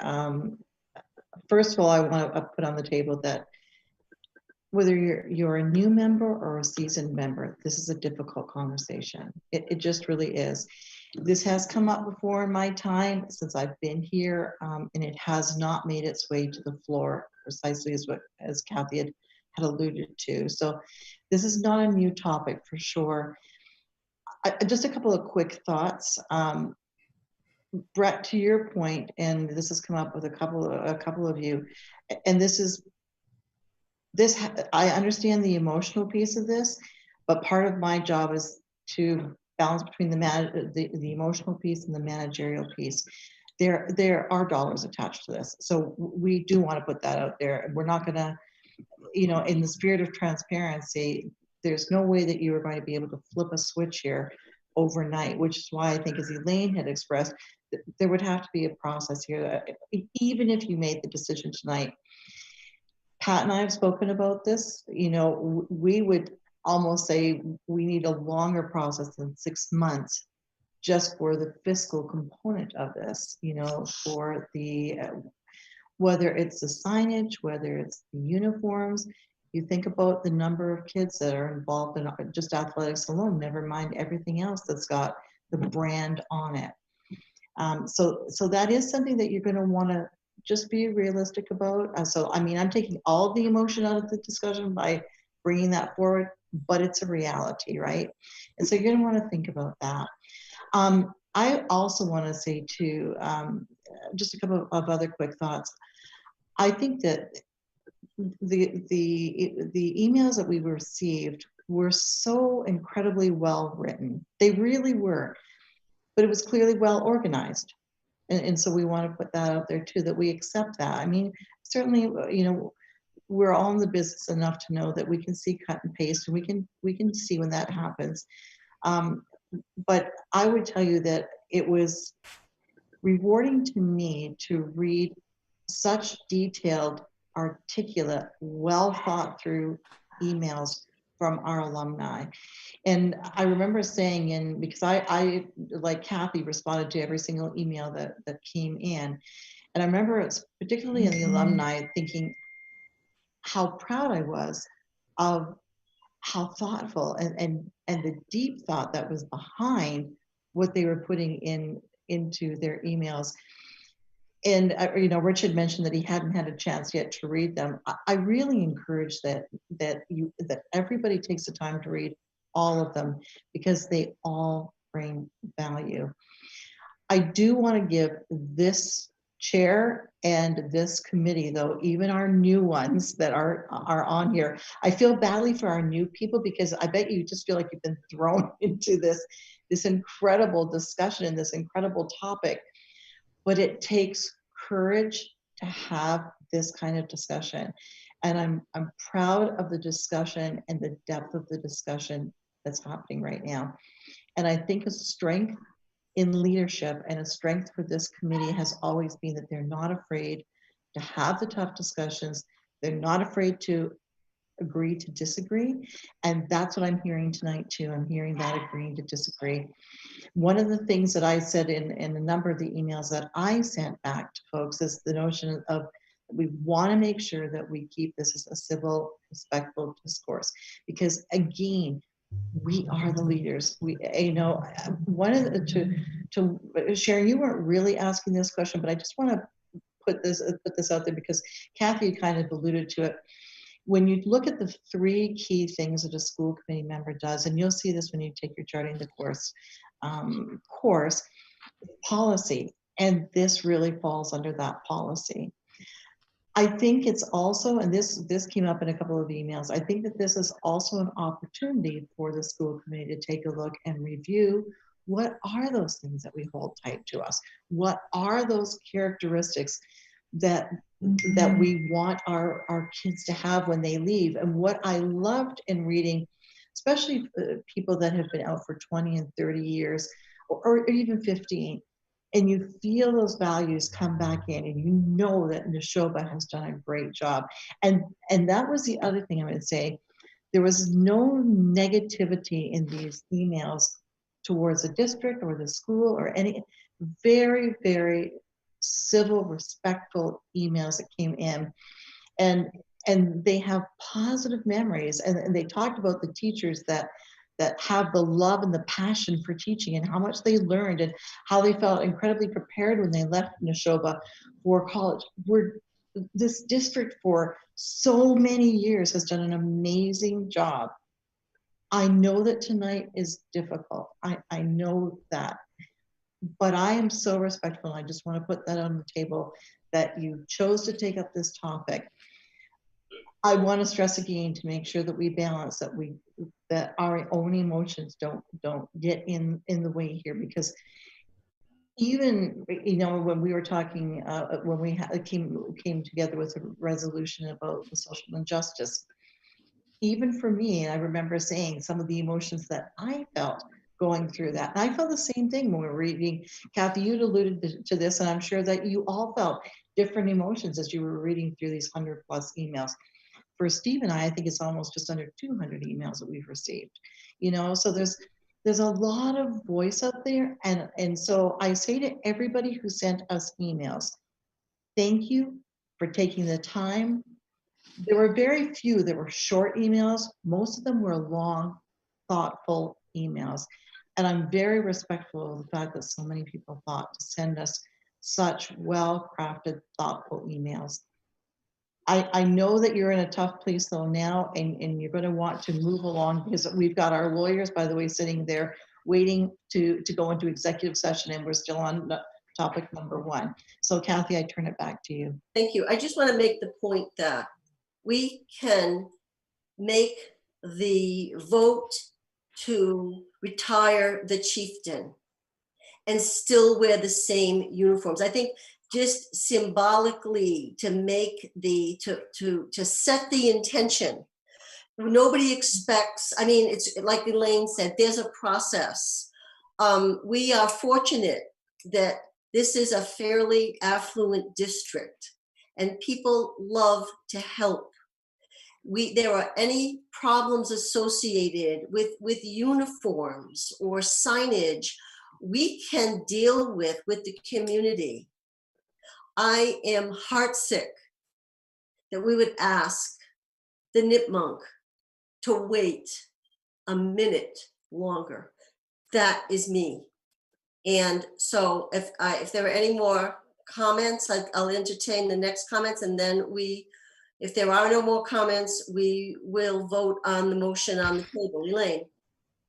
I was just going to say that the NCAA banned Native American mascots 15 years ago. There are 5 exceptions, and all of them have formal legal documents with the corresponding tribes. 15 years ago, the NCAA involves a lot more money, longer standing traditions, and even more rabid fan bases than the Neshoba alumni. If they can figure it out, like, we can get through this too. I am confident we can get through this. I'm just not sure I can look students of color, Indigenous students in the eye and say, wait a little bit longer. Any more comments? Steve. This is not the time to kick the bucket down the road. We can make the process once we make the decision. We can say, well, over the next year, we'll slowly but surely change the signage, change the name of the school magazine, do this, do that, and everything else. But I think we really need to make the decision tonight to retire the chieftains. Thank you. Amy. Yeah, I'd like to read from one of the very thoughtful emails that was received, that was sent to school committee members. Being new to the school committee, I don't know if is every email a public document? Like, yes, it is. Okay. I would just not read the name of the sender. Yeah, unless if you don't have permission. Thank you, Leah. That was my question. Just read whatever text. Yeah. Okay. This person said she graduated from Neshoba in 1993, and to read an excerpt, she said, "Many years ago, I learned from an Indigenous person that mascots depicting Native Americans were harmful and racist. I only needed to be told one time to believe it. Since then, every time I drive by the high school, I feel ashamed that the chieftain mascot has not been changed. I also feel incredulous. How can a community filled with resources and committed to providing excellent education continue to use an image and a tradition that causes harm?" If we really want to go back to, the thoughtful emails that we've received, I'll leave it at that. Thank you. Can I call the vote? We have the motion on the table. Joe, did you amend the motion with any date? I did not. I just said that first meeting in September. Okay. And Leah, you wanted to amend the motion to when? I would just want to amend the motion to make it flexible as to when that follow-up meeting could happen, to be as soon as 2 weeks from now, a week from now. And are you comfortable with that change? I think is it called a friendly amendment, Joe? Yes, it's a friendly amendment, and That I do know. Friendly amendment, yes. Okay, and then we had a second. Who made the second who seconded? Leah did. Okay, Leah, thank you. Okay, all those in favor of tabling the discussion about retiring the chieftain mascot, all those in favor, raise your hand, please. Oh, no, No, the voice vote. I'm sorry, put your hands down. Voice vote. Okay, let's see. La, la, la. Rich. Aye, I support the motion. Oh, you support the motion? Yes. Thank you. Brett. Yes. Joe. Yes. Sharon. I do not. Mary. No. Leah. Yes. Elaine. No. Steve. No. Mike. Yes. Amy. No. Kathy, no. What's the count, Leah? Alita. Hold on a sec. 6-5 against. 1, 2, 3, 4, 5, 6. Yeah, 6-5. And did the motion pass or fail? The motion failed. Okay. So there is another motion. Elaine, would you make a motion? I move that the Neshoba Regional School Committee vote to retire the chieftain's name and any related symbols and iconography used by the Neshoba Regional High School and Neshoba Regional School District, which would be effective. Do you want me to put this date in here? Or do you want it without a date? No, put the date in. Yep. Okay, effective January 1st, 2021.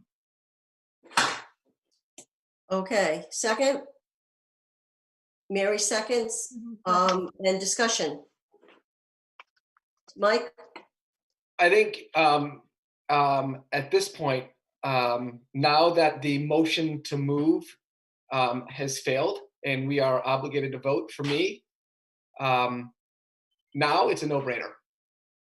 For me, I mean, I all I had to do was read one email that said that the Nipmuc Tribal Council was unsupportive and strongly requested that the mascot be changed. So now that the motion, the previous motion has failed, and and I'm obligated to vote. I mean, I certainly could abstain, but I'm not going to abstain. I'm absolutely going to vote in favor of this. Thank you. Other comments? Leah. Can you just review the rules of abstaining, etc.? It's like a point of order. I don't know the rules. Steve, do you know the rules of abstaining?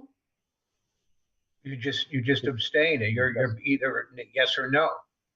But you're neither a yes or no. But what does it count towards? Does it count towards the yay or the nays? No, it doesn't count toward any. Okay, Mary. It's as if she wasn't here. Okay. But you would still need 6. No, we just need a simple majority. We would still need 6, yes. But that's Because there's 11 of us. Yes. There would be 10. Our quorum and our majority and our 2/3 are all the same. Yeah. Yeah. Okay. So Mary. there are yays, nays, and abstentions. Yes. To abstain, right? Lita you're listed as an abstention. So correct.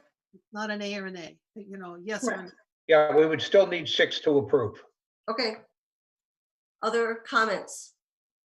Joseph. No, I just wanted to clarify. Steve said something funny. When he says to regards to Leia's question, as if she was not here. To the contrary, an abstention is very much there. To answer, I think, Leia's question, your abstention really serves towards the number of towards quorum. We don't have that quorum issue tonight. We have full 11 members, but I do agree with the chair that with abstention, it would just be a simple majority at this point. So. Thank you, Joseph.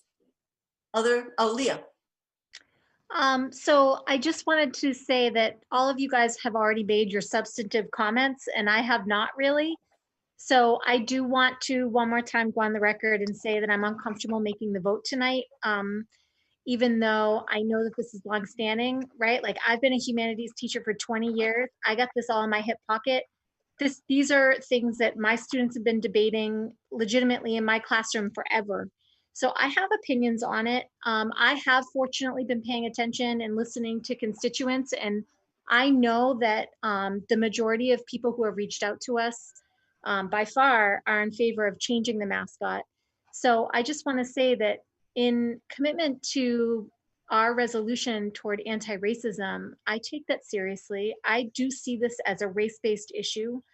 The one thing that I do hear from those who are against removing the mascot is that they believe the chieftain can be, is extricable from Native America. So I just want to say that I do not believe that that is possible, similar to what Steve said earlier. I think that our chieftain is Native American and there's really no changing that. I think that the biggest thing that I'm facing in my thoughts is that the United States Commission on Civil Rights has identified this as a possible violation of civil rights and toggled to discrimination. And we have Native American students, perhaps not at this moment, but in our lower schools and in our neighborhoods. And so I'm concerned about that. I'm also concerned about all of the psychological studies. There are dozens of them that say that this sort of thing causes harm. I also know from my research that this is not something that we can take lightly, that we need to take a stand against things like this. But I also know that we have a lot of neighbors and a lot of students who are not going to take to this easily. I know that Steve Cullinane said that this is being taught in the schools, and I am happy to hear that. I just hope that, you know, we can look to our humanities curriculum to double back and make sure that it is being systemically covered. Because I think that education in the wake of this vote is going to become incredibly important, and so that everybody can truly understand why the vote that we're about to take is long coming and necessary. Thank you, Leah. Other comments? Mary. I'm wondering in the terms of the timeline, whether we want to specify January 1st, are we with everything that Superintendent Clenchey said? Do we want, that's my only thought right now. Of course, I'm trying to be sensitive. I do want to go forward with this, but I'm just wondering if we, you know, if the period could be during this school year that there is a transition. I'm wondering what people think. So that would be an amendment. If 6 months isn't enough, that was what Brooke said. Then she talked to Pat about. Should we, you know, could we amend this? We could always change it later. Well, that's the thing. We can be flexible with it. And again, we're not going to have different uniforms. They're still going to say chieftains. But I think the vote to retire the chieftain and the iconography, in my mind, is the most important gesture in this part of in this point in time. I think everything else is manageable. If we need more time, I mean, that's understandable. If we need to look for how we're going to fund these things, that's understandable. And I think we can work with that. But I think that as a committee, to be true to our core values and our resolution regarding equity and acceptance and active anti-racism, that we need to vote on this tonight. I move the vote. Questions? The vote has been called. Are we ready to vote? Okay, I'm gonna call the roll. Rich. Oh wait, so it is all those in favor of retiring the chieftain as the mascot, and then engaging in a process to rebrand the team names, etc. And with the target of January 1st, 2021, but with the understanding that that might be flexible. So that's what we're voting on, to retire the chieftain. Rich? Aye. Brett? Yes. Joseph? Yes. Karen? Yes. Mary? Yes. Leah? Yes. Elaine? Yes. Steve? Yes. Mike? Sharon? I'm sorry, Amy? Yes. Kathy? Yes. It's unanimous. Thank you. I know this wasn't easy, and I know I didn't make it easy because I get a little Italian and sorry, but I think that this is important. And I think that the message it sends to our community and the members of the Nipmuc tribal nation is so important. We can work out everything else, but this is an important first step. And we're leading the way, because other districts are already calling Brooke to see what we're doing and how we're doing it. So we lead in academics and athletics, in music and caring and giving. It's another leadership role for us. So thank you. And if in my emotional ardor I offended anybody or made them feel uncomfortable, clearly not my intent. And I apologize that was the way I made you feel. But I really am proud of this group. We always have a tough issue to tackle, and I think this is the right decision moving forward. So thank you. Mary? Should we have a motion about moving forward in terms of some kind of a representative committee? I think there's another motion, Elaine. Yeah, I apologize. I got caught up in the moment there. I would move that a new team name and related symbols and iconography for the Neshoba Regional High School's athletic teams and the school more broadly be developed by a representative Neshoba Regional High School committee established by Superintendent Brooke Clenchey during a transition period beginning July 1st, 2020 and continuing through December 31st, 2020. Can I get a second? Mary, second. Discussion? Leah? Leah? So I'm not totally sure if we should broach this right now, but I just wonder, Brooke, I mean, this is a school committee decision, I guess, but how does the faculty feel? How does the union feel? How does administration feel? Is that an appropriate question? You know, I'm going to say I don't think I could give you a good answer right now. In talking sporadically, I mean, it wasn't something that we took a straw poll vote or anything like that. But have I been talking to people? Yes, of course I have. And I think overarchingly, you have people that feel adamantly that what the decision that you made tonight was the right decision. You're going to have a lot of people that feel that. You also have the other side that says that for all the same reasons we've talked about tonight, this was a legacy. This is what they clung to. But I would say to you that when I have talked to people in the last week to 2 weeks, what I'm hearing is, I'm not surprised by this. We'll get behind whatever the next decision is, and we'll work together. And so, to be honest with you, that's what I'm hearing. Now, maybe I'm not hearing from a ton of people, but I'm hearing from some key leaders, and I'm proud of that approach as well. Other questions or comments? Seeing none. Oh, I'm sorry, Amy.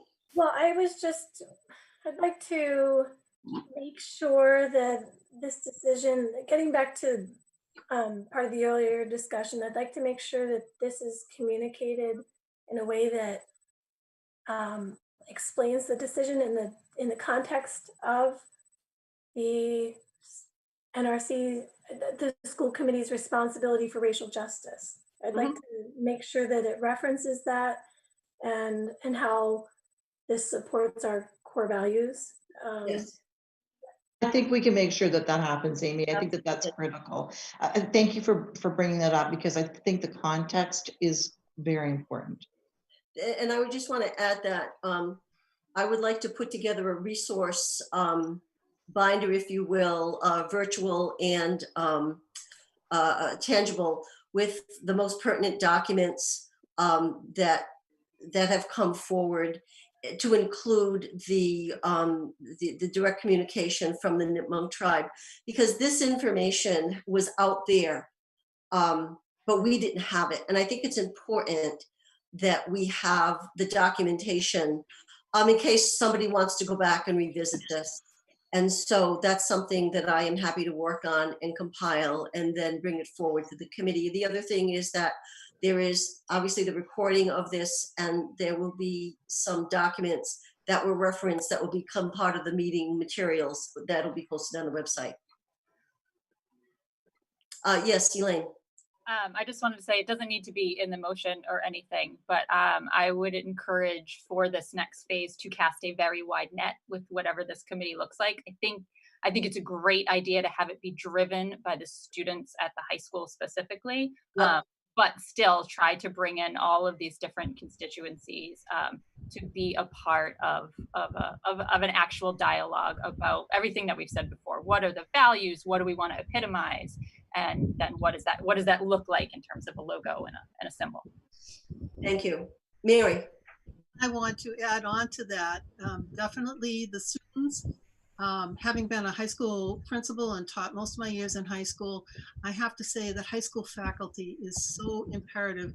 They really carry, in so many ways, carry the culture, carry the traditions. And so I know that Elaine would mean for them too, so the students and faculty, and then other representatives too, to begin this process as soon as we can. Thank you. Brooke? One of the emails, I'm not sure if it went to all of you or not, came from a student that talked about opportunities, this was a alumni, talked about fresh opportunities for us, and said, I think it was alumni. It was a student nonetheless, and said, is this an appropriate time right now when we're looking at the potential for a new building, new starts? Should this also be a new start for us? Is this a time for a rebranding? Keeping all the really good things that make Neshoba so special, but maybe just a time to rebrand, a new opportunity. And I thought that was really that was a really good classic email that we received. Thank you. If there are no more comments, I would like to call the vote. Okay. Steve, are you there? We'll come back to Steve. Rich? Well, read the motion again. Elaine. Yeah, that's what I was going to request too. Yeah, please read the vote again. I move that a new team name and related symbols and iconography for the Neshoba Regional High School's athletic teams and the school more broadly be developed by a representative Neshoba Regional High School Committee established by Superintendent Brooke Clenchey during a transition period beginning July 1st, 2020 and continuing through December 31st, 2020. Okay, Rich. Aye. Brett. Yes. Joseph. Yes. Sharon. Yes. Mary. Yes. Leah. Yes. Elaine. Yes. Mike. Yes. Amy. Amy. Yes. Kathy. Yes. Unanimous. Thank you. And again, thank you. Thank you. And thank you. Okay. So here we go. Let's see, where are we in the agenda? Topic number 1. Oh, all right, we got to go back to the May Treasury report. Pat, you've got that?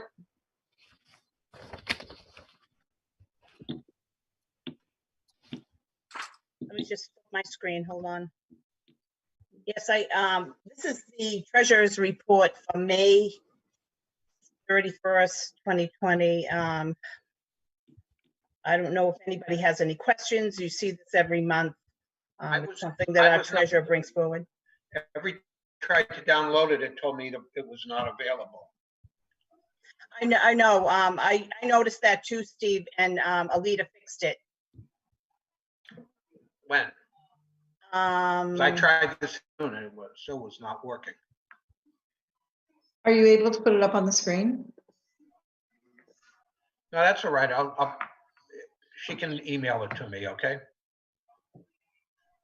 Because I would like to have some of that information.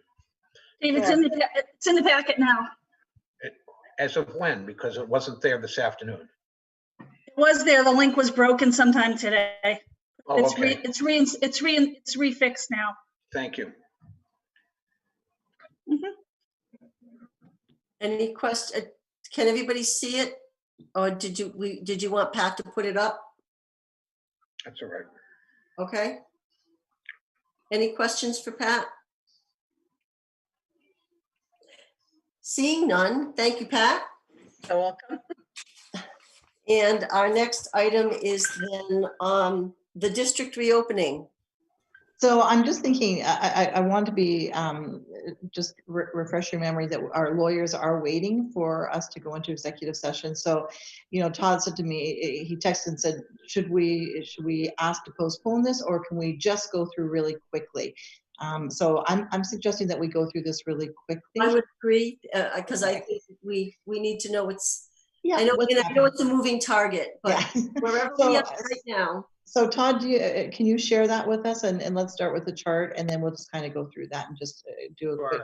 I do just want to acknowledge that, you know, going into business as usual after such a, you know, a tough conversation isn't easy to do. So, you know, I know you don't hear the opinions necessarily from Brooke and I, but I certainly respect the number of emails that I read over the last couple of weeks from those concerned about our mascot, and also just acknowledging what is going on politically in the country right now as it relates to race, as it relates to the Supreme Court decision that came out last week for our LGBTQ members in terms of work protections, as well as issues related to the Nipmuc tribe and our own mascot. So I just want to acknowledge, not easy to go to something like this after such a really, really important conversation. So thank you for having it.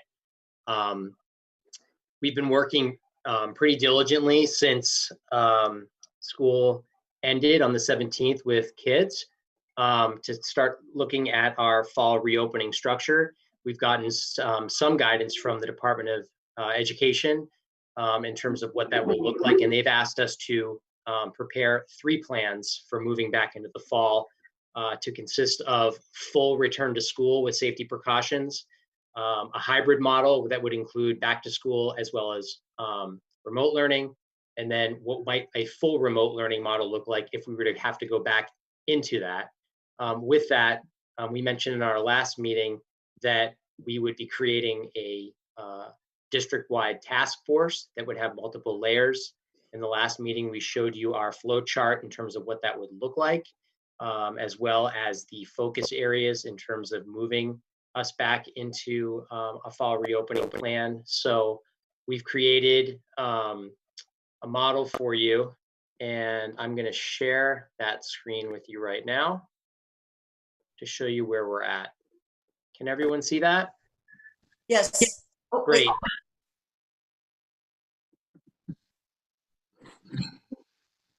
So do you want to just walk through this, Todd? Do you want me to walk through it? I'm happy to walk through it. Sure. So with our fall reopening planning structure, what we did was we identified 3 goals, and we're obviously charged with creating a master plan for the reopening of all schools across the district, really focused on ensuring the safety, the health, and the security of all of our students and staff in the middle of a national and global pandemic. We're following CDC guidelines, health guidelines, and the specific guidance from the state and the Department of Elementary and Secondary Education. The second goal is to coordinate collaborative task forces that include multiple stakeholders across all 3 of our Neshoba communities. And finally, we want to implement learning plans that allow for in-class return to school, remote, as well as a hybrid learning model that follow the guidance from our state, our Department of Elementary and Secondary Education, as well as the CDC. So with that, we've worked to create a district steering committee that will consist of central office administrators to include the superintendent, myself, members from the teaching and learning team, our business office, our human resources office, health and wellness, our nutritional services, pupil personnel, technology, extended learning, as well as representation from union and school committee to provide the vision and the resources for our return to school in the fall, in creating 3 plans that will include the full physical return to schools, classrooms, with identified precautions from the CDC and the state, a hybrid model to include both in-class instruction and remote learning, as well as a full remote learning model should we need to revert back to that, as we've been in since the middle of March 2020. This committee will communicate specifically with towns, all of our task forces, and review the guidance from the Department of Elementary and Secondary Education, the CDC, and the state.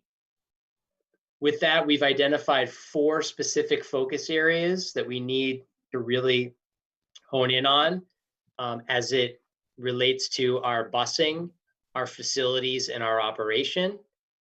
Next is our teaching and learning department, highly focused on social emotional learning, as well as social justice, curriculum, instruction, and assessment. We're also looking at our extended learning programs in childcare, and finally, health, safety, and human resources. And you'll see the specific topics under each of those areas that we're focused on. So with those focus areas, we've created teams.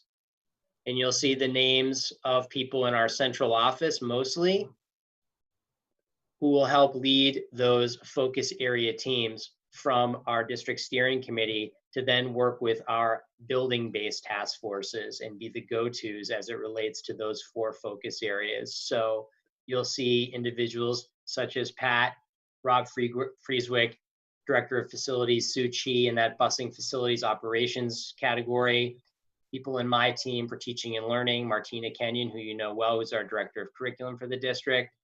Raina Rago in our extended learning, Tom Houle for nutritional services, and then Lisa Gilbicki and Marie Stoika around health wellness, and then Anne Marie under human resources. So those will be our point people in our focus areas. And then from there, we're building our school building task forces, which will consist of our building administrators, our principals and assistant principals, teachers, union and school committee representation, as well as our school council members, to identify needs for all 3 of these models that the Department of Elementary and Secondary Education is asking for us to create. We will have to create these 3 models and also present these 3 models and turn them in to the department by summer's end. So the charge for these building task forces will be to specifically highlight and address the building needs as they relate to teaching, learning, instruction, space, resources to ensure the robust learning opportunities for all of our students. Currently, we're in the beginning stages where all of our buildings have gone into, all of our building leaders with Director of Facilities have gone into building to start measuring rooms, looking at spaces, because we have been tasked by the Department of Education to create and conduct a feasibility study to determine whether full return to classrooms based on guidelines is possible. So that's the stage that we are in now. After the 4th of July holiday, next week, our building-based teams, as well as our focus area teams, will begin the process of creating our full fall reopening plan. And so you'll see those building-based teams here at each of our schools will be led by each of the principals, assistant principals, and at the high school, our athletic director, as well as student representation. And we're also looking into student representation at our middle school level as well. So that's just an overview of where we are moving now that we've got some guidance, but we still wait for more specific guidance from the Department of Ed as it relates to what the fall reopening will look like. Thanks, Todd. Can you take that off now so that we can just have the gallery view again for the Zoom? Thanks. So a couple of quick things too that I want to point out. Dr. McGuire was talking about the fact that our buildings have now all been measured. So we know where our problem child is in terms of a building, and that's not going to surprise you. We are going to be able to get everybody safely with the distances. By the way, it's 3 foot edge to edge in chairs. So was it yesterday, Todd? I believe that they gave the diagrams to us and said this is what it should look like. So we're fine at all of our middle and elementary schools. It's our high school, right? That's going to right now create some issues for us in space. So we're not prepared to speak to that right now because we've got a lot of different ideas that we've got circulating right now. Nothing tangible to bring forward, but just the layouts of the rooms, we just can't do it like the state is asking us to do it. So we're going to have to be a little bit more creative. We are looking into things. For example, do we bring in some modulars? What does this look like? So we've got a lot of things that we need to think about yet for the high school, but our elementary and middle are fine. A little tight, but fine. It's all workable. One of the other things that I think I'd mentioned before is that we are looking at going district-wide to a 5-day cycle, which is very different for us. That's this. Again, we either look at this and say, oh my gosh, we can't believe we're having to do this, or we look and say, well, this is an opportunity for us to look at things a little bit differently, and we're choosing to go down the opportunity road. So our elementary and middle school principals have been meeting with us as well as offline. They're working very, very hard to calibrate. So as they're looking at these schedules, they've been creating some templates and working through different scenarios with them, and working to make sure that they're calibrated across the district. So that's another really big focus for us, is to make sure that what's happening in Lancaster is what's happening in Stowe in terms of scheduling and such. We've had some really good and rich discussion with Steve Colonnade about the high school and putting the high school in a 5-day cycle. And that's going to be very, very different because, again, they are used to running on an 8-day cycle with a drop 2 type plan. And so this is going to be very unique. In part, one of the reasons why we're being encouraged to look at the 5-day cycle is because there's every opportunity or chance pensions that we may end up finding ourselves in a hybrid model at some point in time throughout the school year. So this is really to be proactive and make sure that we are ready to do that if we need to, which is why the DESE is asking for the 3 plans. It's really, at first it was 3 completely separate plans, and as of I think yesterday, it was 1 plan with showing the 3 different models. So that's something else that we're working on right now. We are now starting to get into the nitty-gritty of what this looks like. So I think that we feel comfortable enough to start to bring these various groups on board and start to look at what does this look like at the school level? What does it look like, for example, to get kids off the bus in the morning, and what does dismissal look like? And each building is going to look a little bit differently. Again, there'll be a level of consistency, but each building has different areas in terms of how this works. As Kyle Grady said to me yesterday or the day before, said, I'm ready to lay out all of the arrows showing, just like the supermarkets. This is where you go, this is how you walk. And so I think, honestly, you're going to start to see that, just like you see it in the supermarkets, you're going to start to see that in our buildings as well. There are still some things that we're unsure of. We were told that we would be receiving more guidance from the state in mid to late July, and we would expect more guidance in mid-August. So that's, for us, that's just unbelievably late for us to try to implement things. And so I'm not being critical. I'm just saying it's a level of source of frustration for us as we try to work through this. So we're just kind of pushing ahead and doing what we believe is going to be right for our kids and right for our students. our staff as well. We have been in touch with our union, obviously, and talking to them about the fact that we're looking at doing this and why we're doing it. They want to be problem solvers with us, and we want that. So I'm very grateful for the relationship that we have with our unions. There are some other things that we need some very specific guidance on, and we have pushed the commissioner on this. For example, band, choral, gym, athletics are all big areas. For example, in some of the discussion we've had at the state level with regards to instruments, brass instruments keeps coming up. And I understand that because I understand that brass instruments harbor, a certain amount of saliva in them. But the truth is, so do clarinets, so do flutes, and so do saxophones, if you think about it.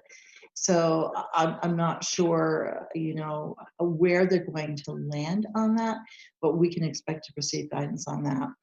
We have talked about different things again, as we're trying to be creative. Do we look at tent structures? Do we look at what does this look like? We're talking about our meals, our breakfast and lunches. Not all schools have the breakfast programs, but some do, and we want to make sure that our children that are receiving breakfast continue to receive breakfast. So we're looking at different options for that. The same thing can be said for extended learning. If you think about our extended learning programs, for the most part, the ratios are pretty much exactly what we would be looking for, that 10-to-1 for the kindergartens, 12 to, or pre-K, I think it's pre-K and kindergarten, 12-to-1 for the others. So we are looking, part of our issue with our extended day though, is real estate. And so, where is that housed? What is it gonna look like? So there's a whole other layer that we have to look at for our extended day program. But again, I feel that we've got great problem solvers as an administrative team. I know after the principals met this morning, elementary and middle school, they called me and said they were so excited because they'd accomplished so much this morning with their meetings and through the calibration meeting, that they felt really, really good about where they'd landed.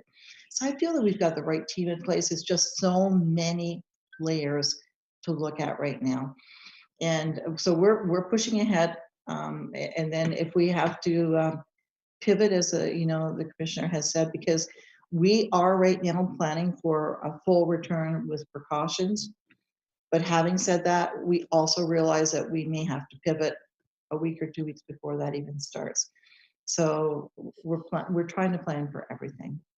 So we also worked extensively on a remote learning survey, as we mentioned in our last meeting. Thank you. I work pretty extensively with another assistant superintendent's group. So we're trying to calibrate remote learning surveys across the Commonwealth based on the guidance from the Department of Education. So you'll find that survey went out this evening to all of our families.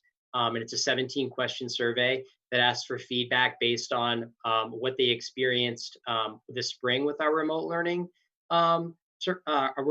program, as well as asks them to really engage with their children in terms of getting their feedback.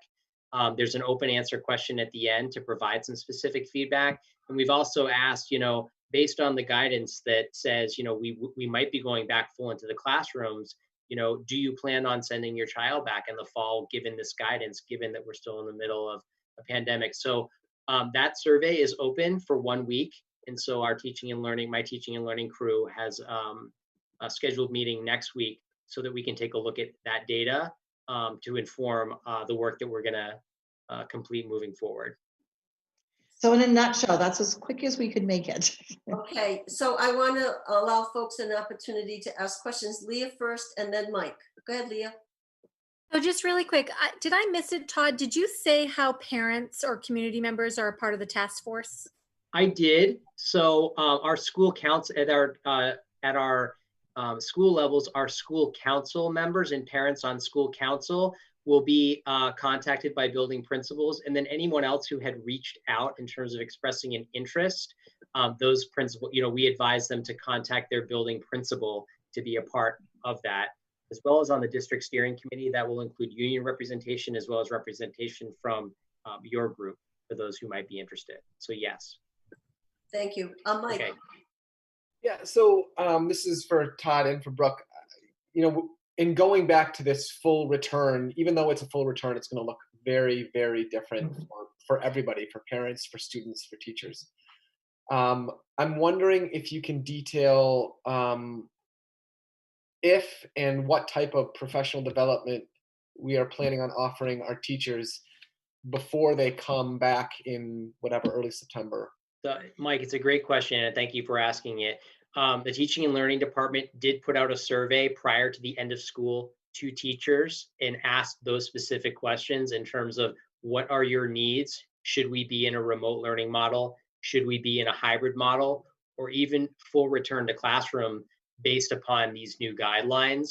So we have that data. We just finished up our summer academy where we offered a lot of professional development, particularly around remote learning, digital resources, those kinds of things.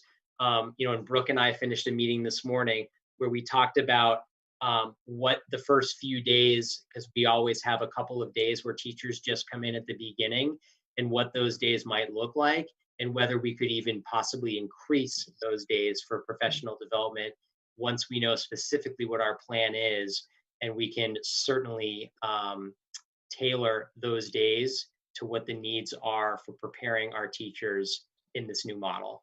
So it's a great question, and we've been talking about it extensively. And thanks to my team, like Martina and those on my team, they're just fantastic at creating those opportunities for teachers. I think too, Mike, I know that you and I had talked at one point in time about the fact that, I would love to have more front-loaded time for our teachers this year. That is not off the table, and we are still looking into that. We are waiting a little bit on that because we are waiting to see if the commissioner, we've asked the commissioner about this, we're waiting to see if he will consider changing the number of days, and that would definitely impact us. And so rather than changing our timetable, we're looking to see if our own schedule, our own, our year calendar, if there might be something that still comes down the next 2 weeks from the DESE. And so I think you're going to see us hang tight for about the next 2 weeks on that, but know that that's at the forefront of our thinking right now. There's also, as Anne-Marie would point out, there's also training that needs to happen in light of this. And so we need to, so our first couple of days back are going to be very different. Other questions for Brooke? Elaine? I actually wanted to ask you about ESY. I know that's supposed to start really soon. And I had gotten some questions recently that people still didn't really know what the plan was for their specific student, like in terms of safety procedures and what kind of services would be available. And so I was wondering if that is worked out or if that is still in process. I'm not sure that Todd and I would be the best to answer that because that's really Joan DeAngelis and Steve Grant. I know that they're working on it. I do know though that, and I'm not sure where it's at, so I don't want to speak. I don't feel comfortable in responding to your question exactly, but we can certainly find out and make sure that the school committee is fed the right answer. But I do know that there were concerns that we were not potentially going to be able to get the PPE that we needed to run the program, and particularly the gowns. We were having problems getting the gowns, and we knew that we could not start an on-site program with students on-site without all of that equipment. And I know that Rob he's done yeoman's work, and he and Lisa were still trying, as recently as a couple of days ago, to try to get all the PPE so that they could start that. But they will not be able to start it without the PPE in place. Okay, yeah, I'm sure that's difficult. I think that I cannot understate how complicated this all is. You know that, and I think the general public totally understands this.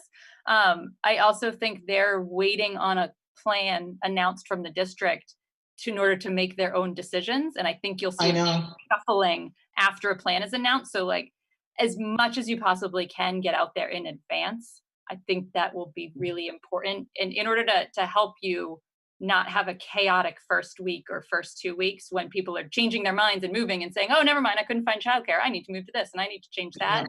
Like, we want to avoid that. So I was hoping we can do all of that during the month of August. And then, if the course of the pandemic changes or if laws and guidelines change, then we'll deal with it. But hopefully we can sort that out sooner rather than later. I think too, what's frustrating for us, and I know, and again, I'm not being critical because I think the DESE is just trying to find their way through this just like we are. but I think to our communities, and I think back to when we wanted to change the half days on the school calendar. And do you remember that? And it's like, we need at least a year's notice in advance for, like, I think it was 2 half days, Anne Marie, or 3 half days. And I'm thinking, here we are, and we're still not going to get guidance until basically a week before school starts on certain components of this. And it's not only is it not fair to our families, it's not fair to us as a district. And yet it's not like you can point a finger and blame someone. It's no one's fault. It's just where we're landing. And even laying with all of this work that we're doing right now, we still may have to, depending on the numbers, we still may have to pivot a week before we start. So right now we're planning for full return. That's what we're planning for. That's what we want. That's what we hope for. But honestly, as I sit here tonight, that's just what our plans are. We know that we still may have to pivot at the end. We may have to pivot to the hybrid model. We may have to pivot back to remote learning. It depends on our numbers. So there's a lot up in the air, I know. What's the term they use, Brooke? You have to be comfortable with ambiguity. Ambiguity. Get comfortable with the ambiguity was our commissioner's statement to us. Yeah. Inspires a lot of confidence. Other questions for Brooke or Todd about the reopening? Brooke, you've done an incredible job of keeping all of us up to date, and as well as the community, the school community. And I know we thought revving up to remote learning was a challenge. This is such a moving target. And you guys, I agree, you have an incredible team. Dr. McGuire, I don't know how you do it. And you're so cool. We appreciate it. We're not always. Behind the scenes. We have our moments, don't we? We have our moments. But the leadership and there's leadership, and then there's followership. And the fact that we're not hearing rumblings from the 7, everybody's working incredibly hard, and hopefully our teachers are able to recharge their batteries this summer, but you folks have to do it as well. So continue to keep us informed, and fingers crossed about full return. Hadn't even thought about brass instruments and germs. I mean, it's always something. So, thank you. Can we move on? Seeing no objections or questions.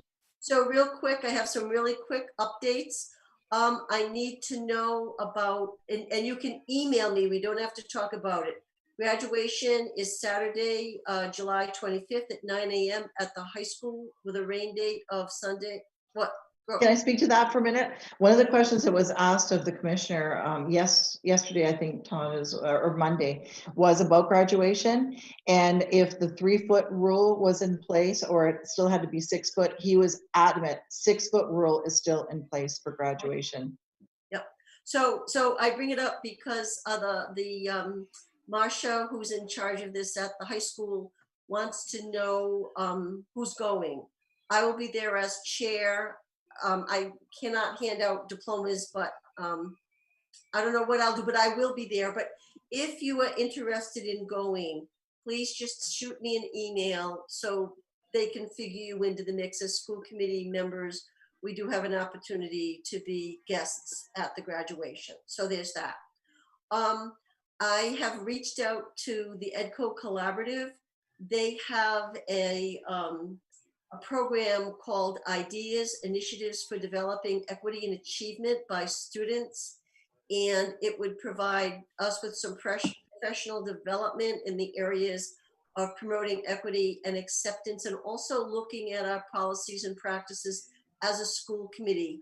I have not yet heard back from them. I'm assuming this is a busy time of year for anybody involved in professional development, but I will continue to reach out. And if I have any news, I will communicate through an email. But I don't expect us to be engaging in any kind of professional development until the fall. please let me know, and again, shoot me an email, your preferences with regard to subcommittees. And I'm going to propose that we bring back the communications subcommittee, because I think personnel has other jobs and things to accomplish. So look in the staff manual, the school committee manual, to look at the descriptions, and then send me shoot me an email. Tell me the ones that you'd be interested in, and if there's a committee you don't want to be on, tell me that too. And then finally, I would like to propose we have a summer workshop the week of August 24th, and it would be during the week. And what I will do is I'll send out a Google survey, and folks, I'll put the days of the week and some times down, and you can get back to me that way. So I'd like to do that with using technology, if that's okay with folks. The other thing you can do is think about topics you want on that agenda. But again, I'll send out something electronically for folks. And okay. Kathy? Yes. Hi, it's Rich Eckel. Hi, Rich.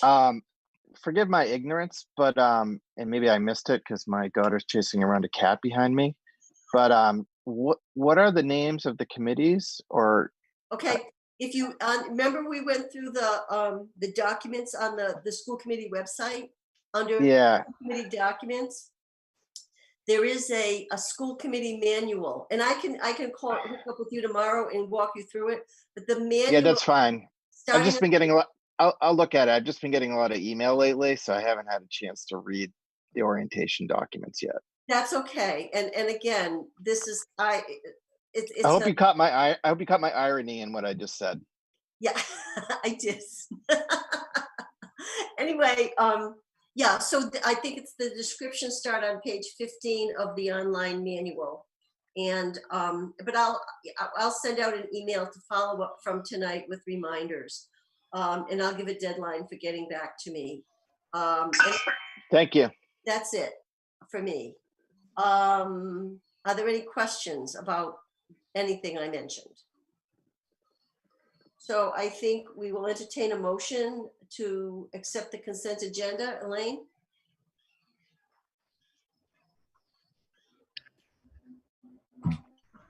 Yes, and there's a reminder that Alita so graciously put in that the 3 new members should abstain from this motion because they were not present at the meetings for the minutes that we're voting on. I move to approve the consent agenda of July 1st, 2020, containing the warrants of July 3rd, 2020, and the meeting minutes of June 17th, 2020. Can I have a second, please? Second.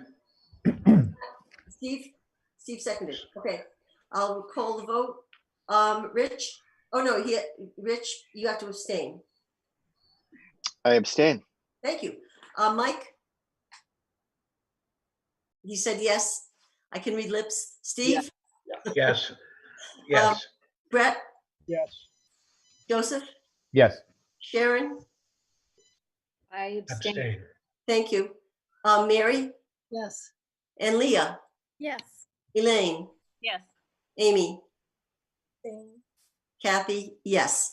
Thank you. Okay, we'll take care of the items for the next agenda, which will be for our summer workshop online. And now we have another motion. We will be entering into executive session. So Elaine is the reader of the motions. All right. I move to go into executive session at 8:48 p.m. pursuant to MGL Chapter 30A, Section 21A3 to discuss strategy with respect to collective bargaining or litigation if an open meeting may have a detrimental effect on the bargaining or litigating position of the public body and the chair so declares. Unit A/Unit C, and pursuant to MGL Chapter 30A, Section 21A3 to discuss strategy with respect to collective bargaining or litigation if an open meeting may have a detrimental effect on the bargaining or litigation position of the public body and the chair so declares. George King v. Neshoba Regional School District and Pat Marone, civil docket number 186B643A. Executive session to include Superintendent Clenchey, Assistant Superintendent Dr. McGuire, Business Manager Pat Marone, and Human Resources Director Anne Marie Stoika. Okay, and am I correct in saying that if we have to come back in a public session to announce the contract vote? Is that correct? Mm-hmm. Yeah. Okay. Okay, so Mary. Second. Oh, okay, thank you. All right, voice vote, and Rich, Aye. Mike, Steve, Yes. Brett, Yes. Joseph, Yes. Sharon, Yes. Mary, Yes. Leah, Yes. Elaine, Yes. Amy, Yes. Kathy, yes. Okay, we will now move into executive session. And